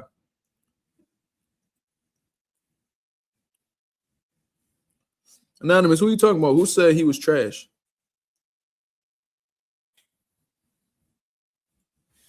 Bomac said he was trash after the fight. Yeah, he definitely did say that. Yo, Bomac, that was hilarious. I remember he said that. That shit was hilarious. He said, man, he's trash, man.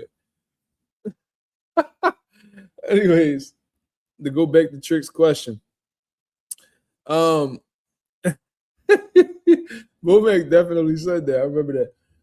But how did Emiliano Vargas look to you? And do you think he's ready for a top 15 guy? Let me answer that first question for you. Emiliano Vargas had a decent performance to me, man. Listen, that kid's 21 years old. You know what I mean? I know Anonymous don't fuck with him and shit like that. And I don't really know what to think of Emiliano right now. But some of the things that I did notice, especially early on in the fight, was that he definitely got some speed. He got good timing on his counters too, man. He's sneaky with those counters. He definitely got some precision on his punches as well. But that dude that he fought, man, Quintana, tough as fucking nails, man. Not only that, but he also had a little bit of intelligence in there too. I seen him countering Emiliano Vargas's counters. You know what I'm saying? And he definitely caught Emiliano with some good shots that I even thought got Emiliano's attention throughout the fight. But Emiliano showcased great conditioning, a lot of will. You know what I'm saying? He showed will. You feel what I mean? Like I didn't see him look discouraged even when he was getting hit with certain shots. I seen him keep pressing the action. He was digging to the body consistently, which I think definitely paid off. You know, towards the end of the fight, he was definitely starting to pick it up against Quintana. I did disagree with the stoppage. I knew that he was getting bust up, he was getting cut and shit like that, but I don't think that it was that bad where, like, you know, we were really concerned for his well-being and shit like that. I think that he could have finished that last round out and then we could have got a unanimous decision in Emiliano Vargas' favor. Or you never know, it's boxing. You never know what Quintana could have pulled off. But regardless, Emiliano, he showed some good things in there. That kid definitely got potential. He's definitely a work in progress. Now, do I think he's ready for a top 15 guy? Maybe. I'm not looking at the top 10 or the top 5 right now if I'm Emiliano. Top 15, but like the bottom of the top 15. You know what I'm saying? Like 14 to 15. Between 13 to 15, that's probably what I would look at. They got to take their time with that kid. And listen, Fernando's going to take his time with his son because Fernando Vargas himself was a victim to rushing a fighter. You know what I mean? If you did your research on Fernando Vargas, you would know. You know, they definitely fast-tracked him. And, you know, to be honest, bro, with him being as young as he was, I think he was I think to this day, was he like the youngest 154-pound champion in boxing history? Let me see.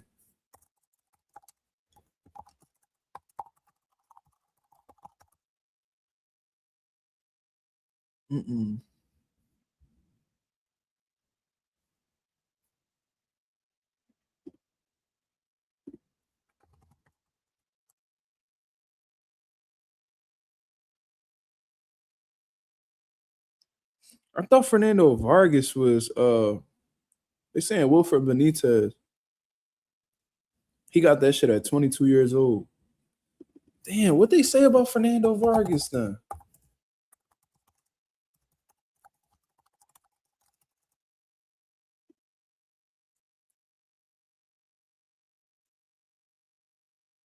Yeah. Fernando Vargas became the youngest IBF light middleweight champion at 21 years old. So when he defeated Yuri Boy Campos, but he was literally 21 years old. He was literally 21 years old when he defeated Yuri Boy Campos to become world champion at 154 pounds. You see what I'm saying? So he was somebody who was fast-tracked, and then shortly afterwards, you fighting a prime Tito Trinidad. You had no business fighting a prime Tito Trinidad when Tito was literally smoking everything that moved at that time. Like, he was, I don't know, man. I guess they believed in him a lot, but after the Tito Trinidad fight, he was never the same, and his career quickly derailed after that fight.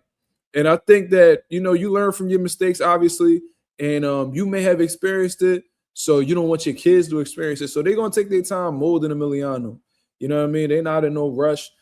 You know what I'm saying? They're gonna keep taking the right fights to continue, building him, and when the time is right, they'll pull the trigger. But Emiliano, he definitely better than his brothers. Like, he better than Junior. He's better than Amato. You know what I mean? Like, he's definitely the best brother out of all of them. And Fernando has a lot of focus on his son. He has a lot of belief in his son. He says that my son is me, but without all the bad habits. So seems like Emiliano is focused. It seems like he's disciplined. He got some good qualities. Showed heart, showed a little bit of ring intelligence as well. Good counter punching ability, great conditioning, stamina. And you could tell he listens to instructions really well, because I did hear Fernando telling his son to go to the body, and he went to the body like hell, bro. Like, that was like he was digging. That was definitely a great fight to study if you're looking for, like, good body punching and shit like that. Like, Emiliano did his thing.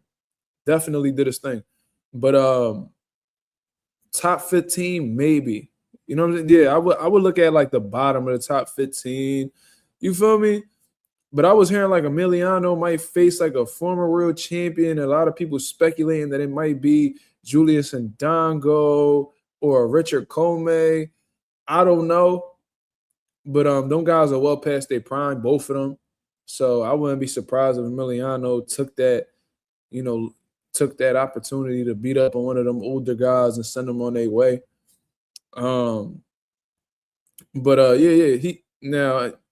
Emiliano, I'm not gonna be too harsh on him. You feel what I'm saying? But he looked all right. He definitely could get better though. He's on the right track. He's doing the right things. I'm gonna say that.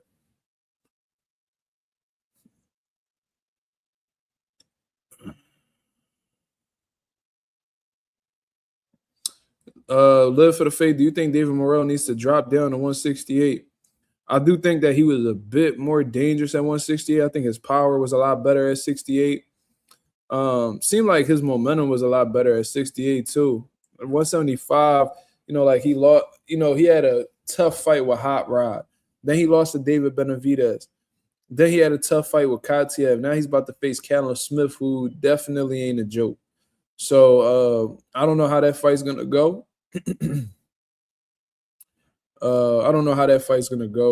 But if Morrell is capable of making 68, I would definitely try to go back down there. I don't think he really got any business at 75 for real. But if 68 too tough to make, then fuck it. But I think he only had went up because he wasn't getting no opportunities. I think he was a little impatient. So if 68 is still an option, I would go down there and see what's up. Them belts is open. You know what I'm saying? Like, look like Osley's is about to get one of those belts. Hamza Shiraz. Who else? Look like a bunch of people. There's gonna be some new champions in it. Christian and Billy already got one of the belts. Definitely missing out on somebody, but regardless, new champions are surfacing in the division for sure.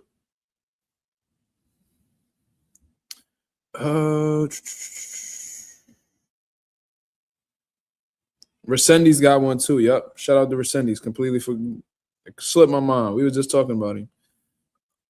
But yeah, some new guys coming into the division. King of Brooklyn said, I don't want to see Comey get KO'd again. Don't he train out in Brooklyn, bro? He trained with Rozier and them, right? He said, Mazuma, I ain't with you on building up fighters, but when do you think the best should fight the best? At what stage? I think it's everybody's different. It varies. You see what I'm saying? It all depends on what the team feels is best. So whenever, because the fighter's going to fight. You know what I mean? If the team feels like they're ready, that's going to give them confidence, and they're going to find a way to find, to carry along and go along with the opportunity. So I think it's just a matter of, their team's advice. If the team feels like they're ready to go, then they'll fight. If not, then they'll continue building. I don't think there's an actual time frame.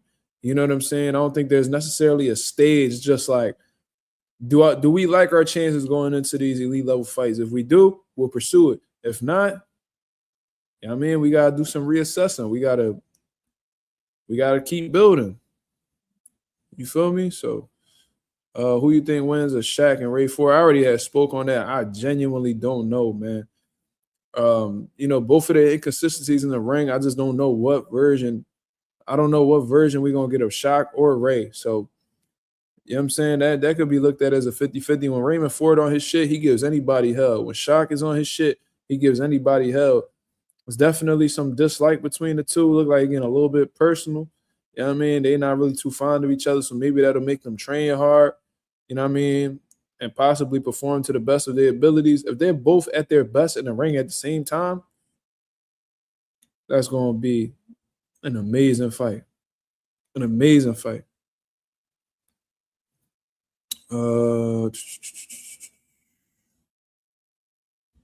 My boy Anonymous said, have you seen them vids of Thurman on the pads? Bro, he look old. Let's take it. I did see that. And I've seen people saying that he looked old. But let me go ahead and look at the video so I can tell you guys what I see. Let me see.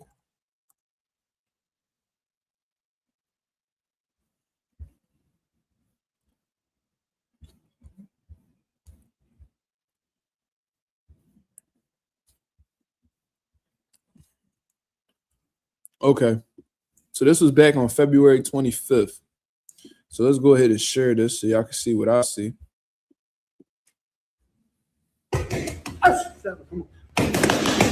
Nine.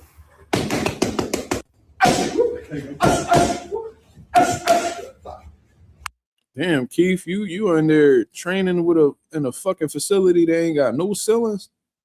This nigga's in the gutter. Yo, Keith, why you ain't invest into a fucking gym, Keith? You can see the fucking outlines of the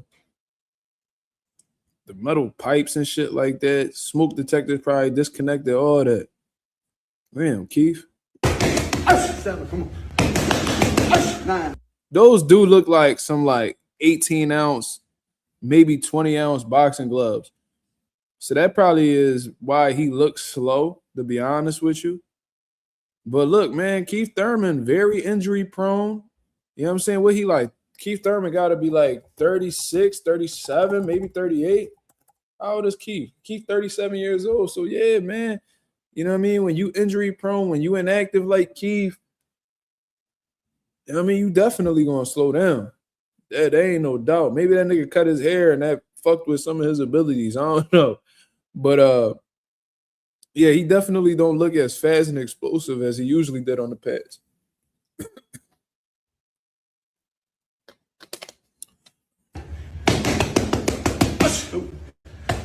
Double it. 1, 2. Hurt him. Hurt him. Hurt him. Hurt his body. 5 seconds. 5. 7. Nope. Nope.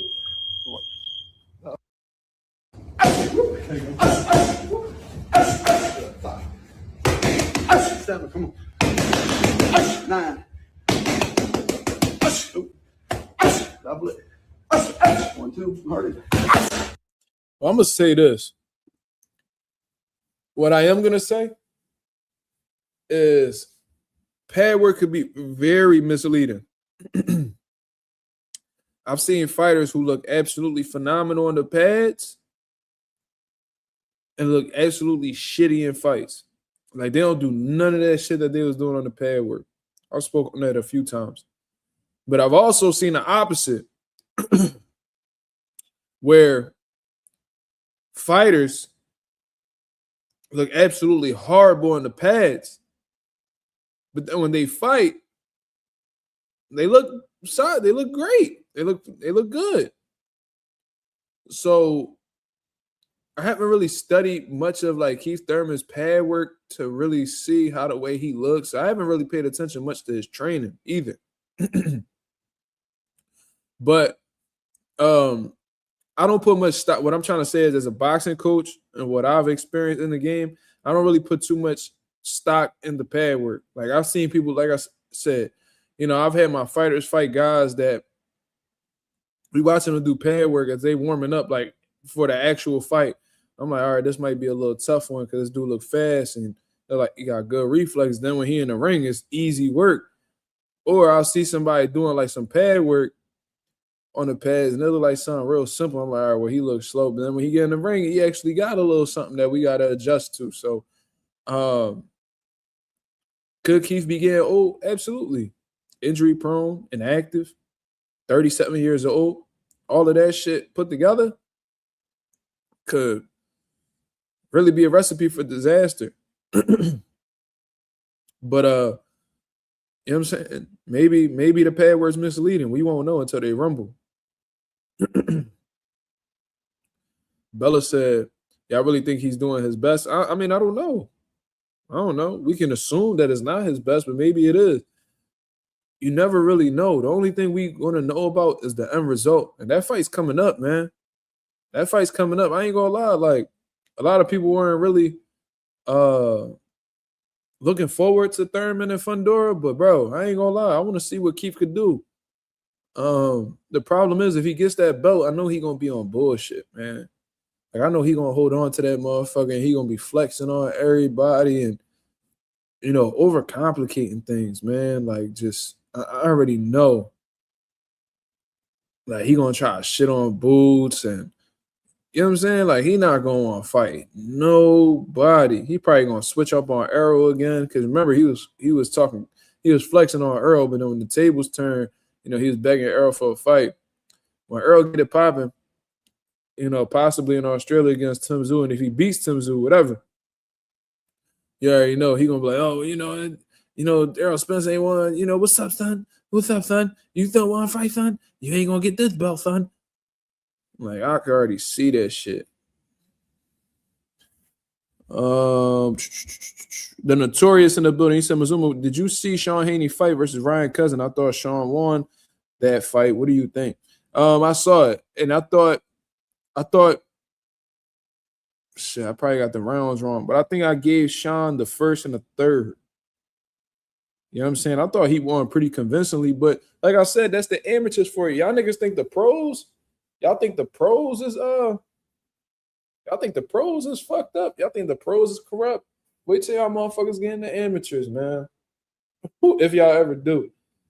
That shit is wicked, bro. That shit just as corrupt as the pros, if not worse. Y'all seen how they did Floyd, Roy Jones, and all them motherfuckers, man? You said Sean was moving too much? Well, listen, man, if that's his style, then that's his style. Like, the whole thing with the amateurs is, are you outlanding your other opponent? Are you outworking your other opponent? If he's capable, because in my, the fight that he had at Pivot, he was definitely moving and stuff like that. But, he had some good volume. He understood range pretty well. Good counters. I seen him step back, throw a 3-2 down the pipe. I'm like, yeah, he definitely got a little bit of skills. Like, Sean is a quick learner for sure. But listen, man, he's a fucking sub-novice. Like, these dudes, the average amateur loses, within their first 3 fights from what I see. So, you live and you learn. That's only going to make Sean better. That's going to make him more dangerous. If you're in boxing for the long term, it's not that fucking serious if you losing the amateurs, bro. That's going to help you develop into a fighter. So when you turn pro, you'll be more privy to things. You'll be more experienced. You'll know what and what not to do. You know what I'm saying? Like, these losses make you better fighters than the amateurs. He's in the developmental stage of things. Because it seems like they want to take it all the way. Sean is so passionate about the sport that it looked like he want to go all the way with it. So if that's the case, this is what he needs in order to grow. He has to feel that pain of losing a fight. Even if he, in his head, in his mind, he don't feel like he lost the fight, he needs to experience these things for character development. Like when Floyd Mayweather got robbed in the Olympics, he told you that was like what catapulted him to being the professional that he was. Shakur Stevenson, he said that when he lost to Robeisy Ramirez in the amateurs in the Olympics and he received a silver medal, he said, the way he felt, he said he never wanted to feel like that again. And that's what made him the super competitor that he is and why he's so well prepared for these big fights that he's a part of. Like, character development is something that is needed in the sport of boxing. You don't ever want to go through the sport of boxing and not have your character put to the test. Because it might be put to the test in your biggest moment. If you're untested and then you're in the biggest moment of your career and you're then tested, you're not going to know how to respond to the moment. You feel me? So, I don't know, man. Sean will be all right. You know what I mean? We're going to invite him over to the next show that we have at Pivot. You know what I mean? You know what I mean? When we gonna continue supporting Sean Haney however we can. It's just sad that motherfuckers got so much hate for Bill and Dev that they shitting on a 16-year-old kid who's looking to pursue his dreams in boxing. Why y'all? Since when y'all been invested in the amateurs? That's the thing. I'll never be hearing these niggas talking shit, watching amateur fights or you know what I mean? Like y'all just tuning in because it's Devin Haney little brother. Like. Y'all niggas really fans low key and don't even be peeping it. Nas said that hating is confused admiration. When I see all that hating y'all niggas be doing with Dev, y'all constantly got Devin in y'all mind and then y'all be worried about the niggas' family. No, that shit just make me feel like y'all niggas low key fuck with Dev. Y'all just don't know how to express it.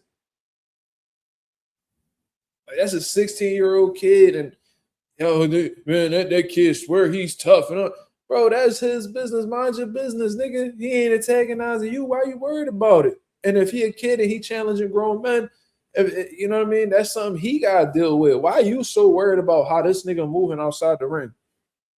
Like, leave that little nigga alone. Like, it ain't really that serious. But I seen Fight Hype. Y'all dick eat it off of me, cuz. You know what I mean? Y'all seen that I posted the Sean Haney's second fight on my page. Y'all seen the views that it did. There's some solid views for a small channel. Did around like 8, 9K or whatever the case is. Y'all got the bigger channel. Y'all seen Sean Haney did another fight. Y'all went ahead and y'all posted it. I ain't seen nobody post his first fight. None of that shit. Niggas wasn't even worried about Sean Haney. But y'all saw the views I did and was like, oh yeah, let's go ahead and copy the, you know what I mean? Copy the method. You feel me? So shit funny.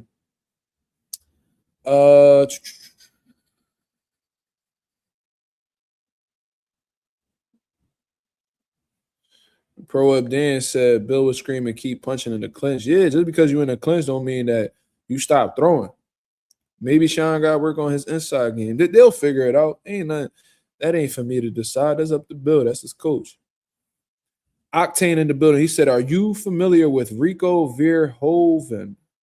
Does Usyk get a pass for a light touch? No, I'm not.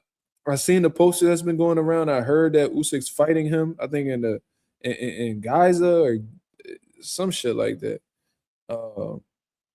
Yeah, I've never heard of dude until they made the announcement. I'm not tapped into the kickboxing world, but apparently he was a big deal.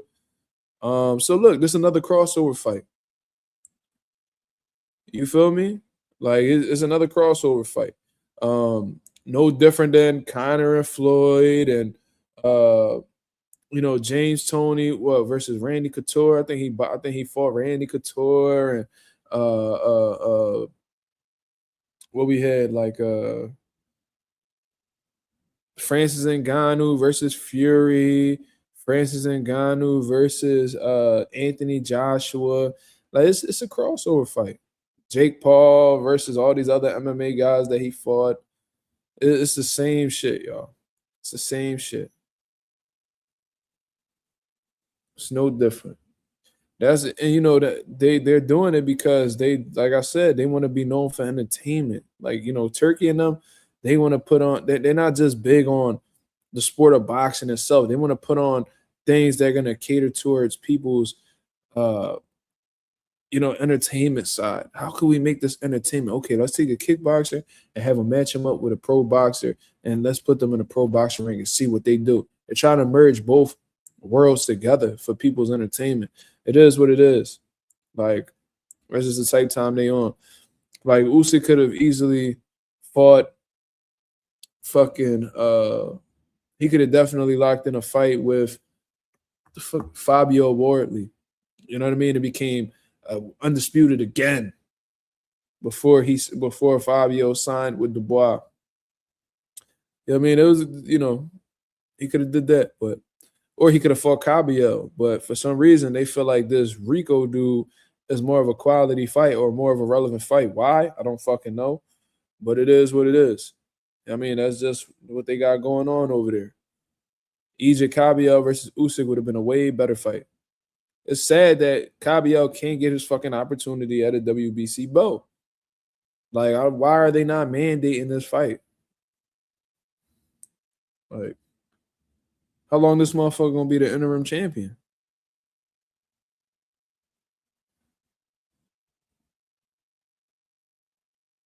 Tricks asked me, Berlanga just Berlanga just dropped a Latin rap song. Have you heard it? Fuck no. And I won't be listening to it. You need a See, I don't be understanding these niggas. If you want to make music for fun, cool. But it's like, nigga, you ain't in no position to be worried about music right now, nigga. You got knocked the fuck out in your last fight, and you over here worried about making music. That's just would be making me feel like niggas be in this shit for the popularity. It don't be to be great. Niggas just want to get money and be popping. Like, they just want to be them niggas. That shit. They want to be spoken about for being popular. They don't want to be spoken about for doing great shit. You feel me? Put that more, get the fuck out that studio, nigga. That's your problem. You be around Fat Joe and shit, and you think you an artist. Like, y'all niggas be dickieing off hip-hop culture, be wearing these big-ass chains like these rappers and wearing these bust-down watch. Y'all not dumb, nigga. Have your own style. Have your own look. Like, why y'all niggas so influenced by hip-hop culture so much? Like, be your own fucking person, bro. Should be frying me. And he only picking on Eubank Jr. because he looked the way he did against Conor Benn. You feel me? It's the only reason. He's like, oh, he got hurt by Conor Benn. Oh, I know I could hurt him. That's how Berlanga's so infatuated with his power. He feel like as long as a nigga could get hurt, he could beat him. But it's like, bro, you not on that level, bro. Like, you really not. Unless Eubank is just completely shot. And, Chris Eubank just had some health issues, right? This motherfucker just had some health issues. Like, he's still recovering from that shit. He probably not going to be the same after, putting his body through so much strain and stress from, that rehydration clause and shit like that. He probably burnt the fuck out.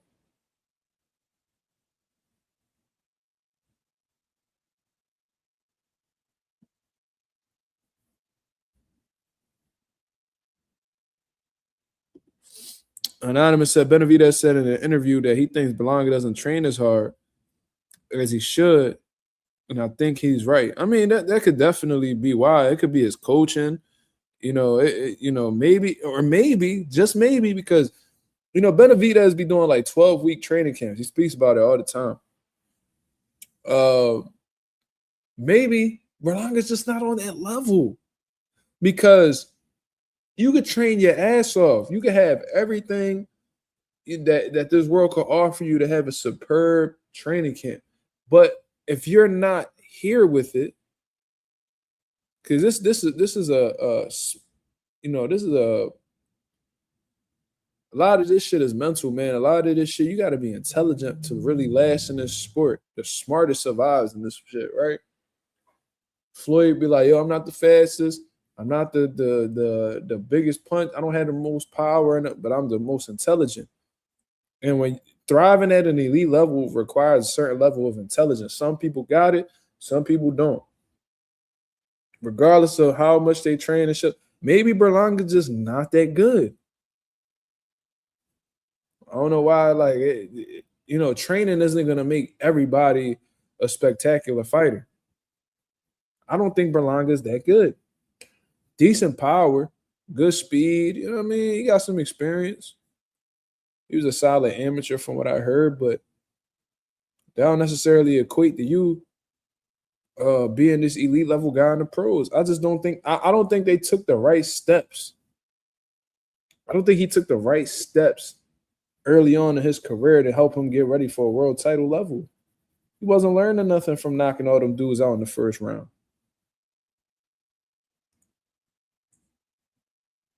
Yeah. Berlanga still got some time to, fix some things. He got to take the right fights. He got to do a little bit of backtracking. But Berlanga, he's so infatuated with the money and being a star that he don't want to humble himself and go back to the drawing board and, you know, take this fight and take this fight to get ready, to be more ready for the elite guys. He just want to continue doing these big fights. He want to keep getting that money in. But that man ain't doing nothing, bro. He's not that good. Yeah, I feel like even if he trained hard, he wouldn't be an elite guy. That's just my opinion. And the fact that Berlanga acts like he is hilarious. It's like, bro, niggas really put you out, and then you try to make an excuse. Oh, Hamza, his raps was suspicious. Whatever, bro. You told that nigga that he could hit you on the chin with a Mack truck and you ain't going nowhere. Well, guess what? He didn't need to do that. Nigga just used some 10-ounce gloves and fucked you up. That's all he really had to do. As soon as he hit you clean, you went out.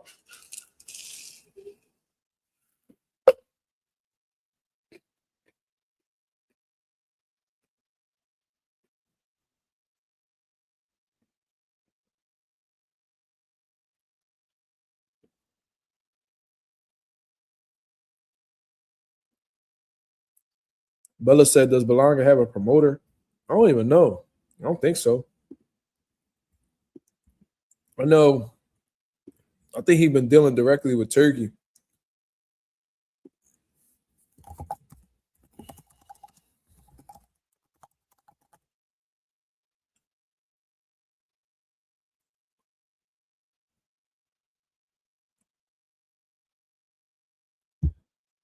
He actually is his own promoter right now. He has something called Chosen One Promotions.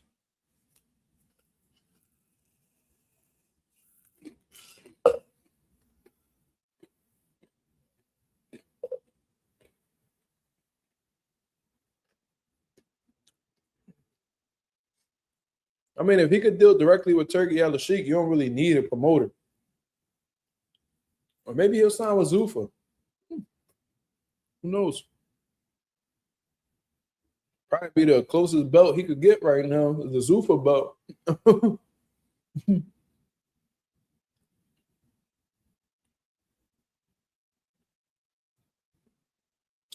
Yeah, I mean, but y'all got any other questions? Nigga said Chosen One Records. That's hilarious. Y'all got any last questions before I get up out of here, though? We've been on here for a while. I ain't even peep.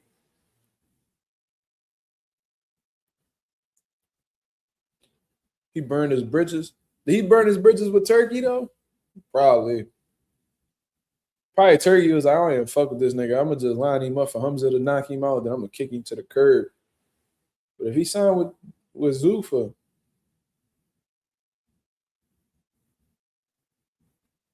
he probably could get back in Turkey good graces. I don't know. Well, Turkey he just put the bread up for Zuffa. He don't be I don't think he be dealing directly with the fighters. Turkey really gave Hamza a layup with that Berlanga fight for sure. Hamza beat the shit out of Berlanga, bro. That was bad.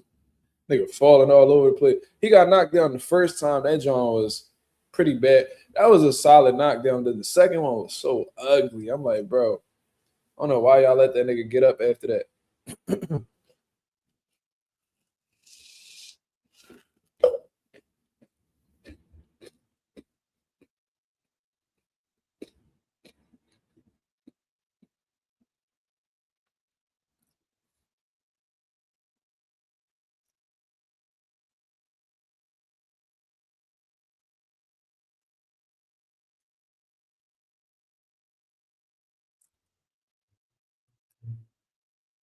Yeah, now Anonymous said, does Turkey still want to deal with him? Because honestly, I feel like Turkey just did that for his boy Hamza.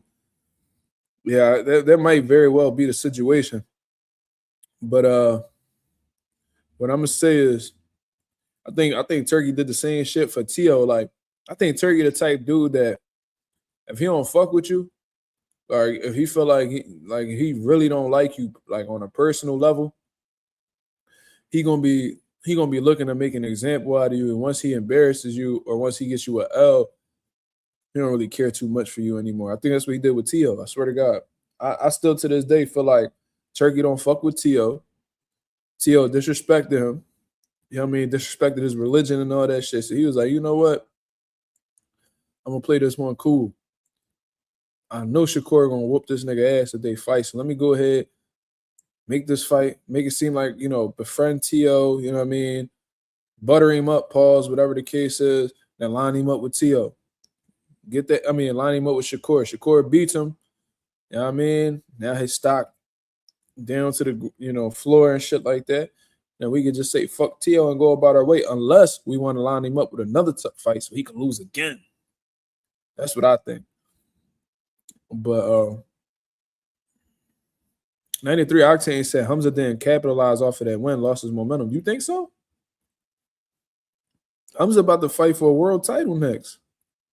From what I heard, it was supposed to be against Pacheco, but Pacheco pulled out. So I think he's in a great position. If he goes ahead and he gets that world title next, and trust me, when you real close to Turkey Al-Sheikh, you're not really in no losing position neither.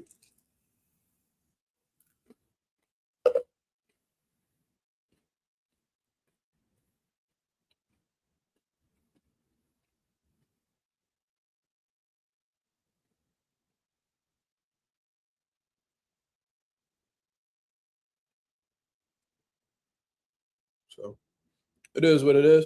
But I appreciate everybody that came through and show love as always. Y'all can go ahead and hit the like button on the way out. That'll be very much appreciated.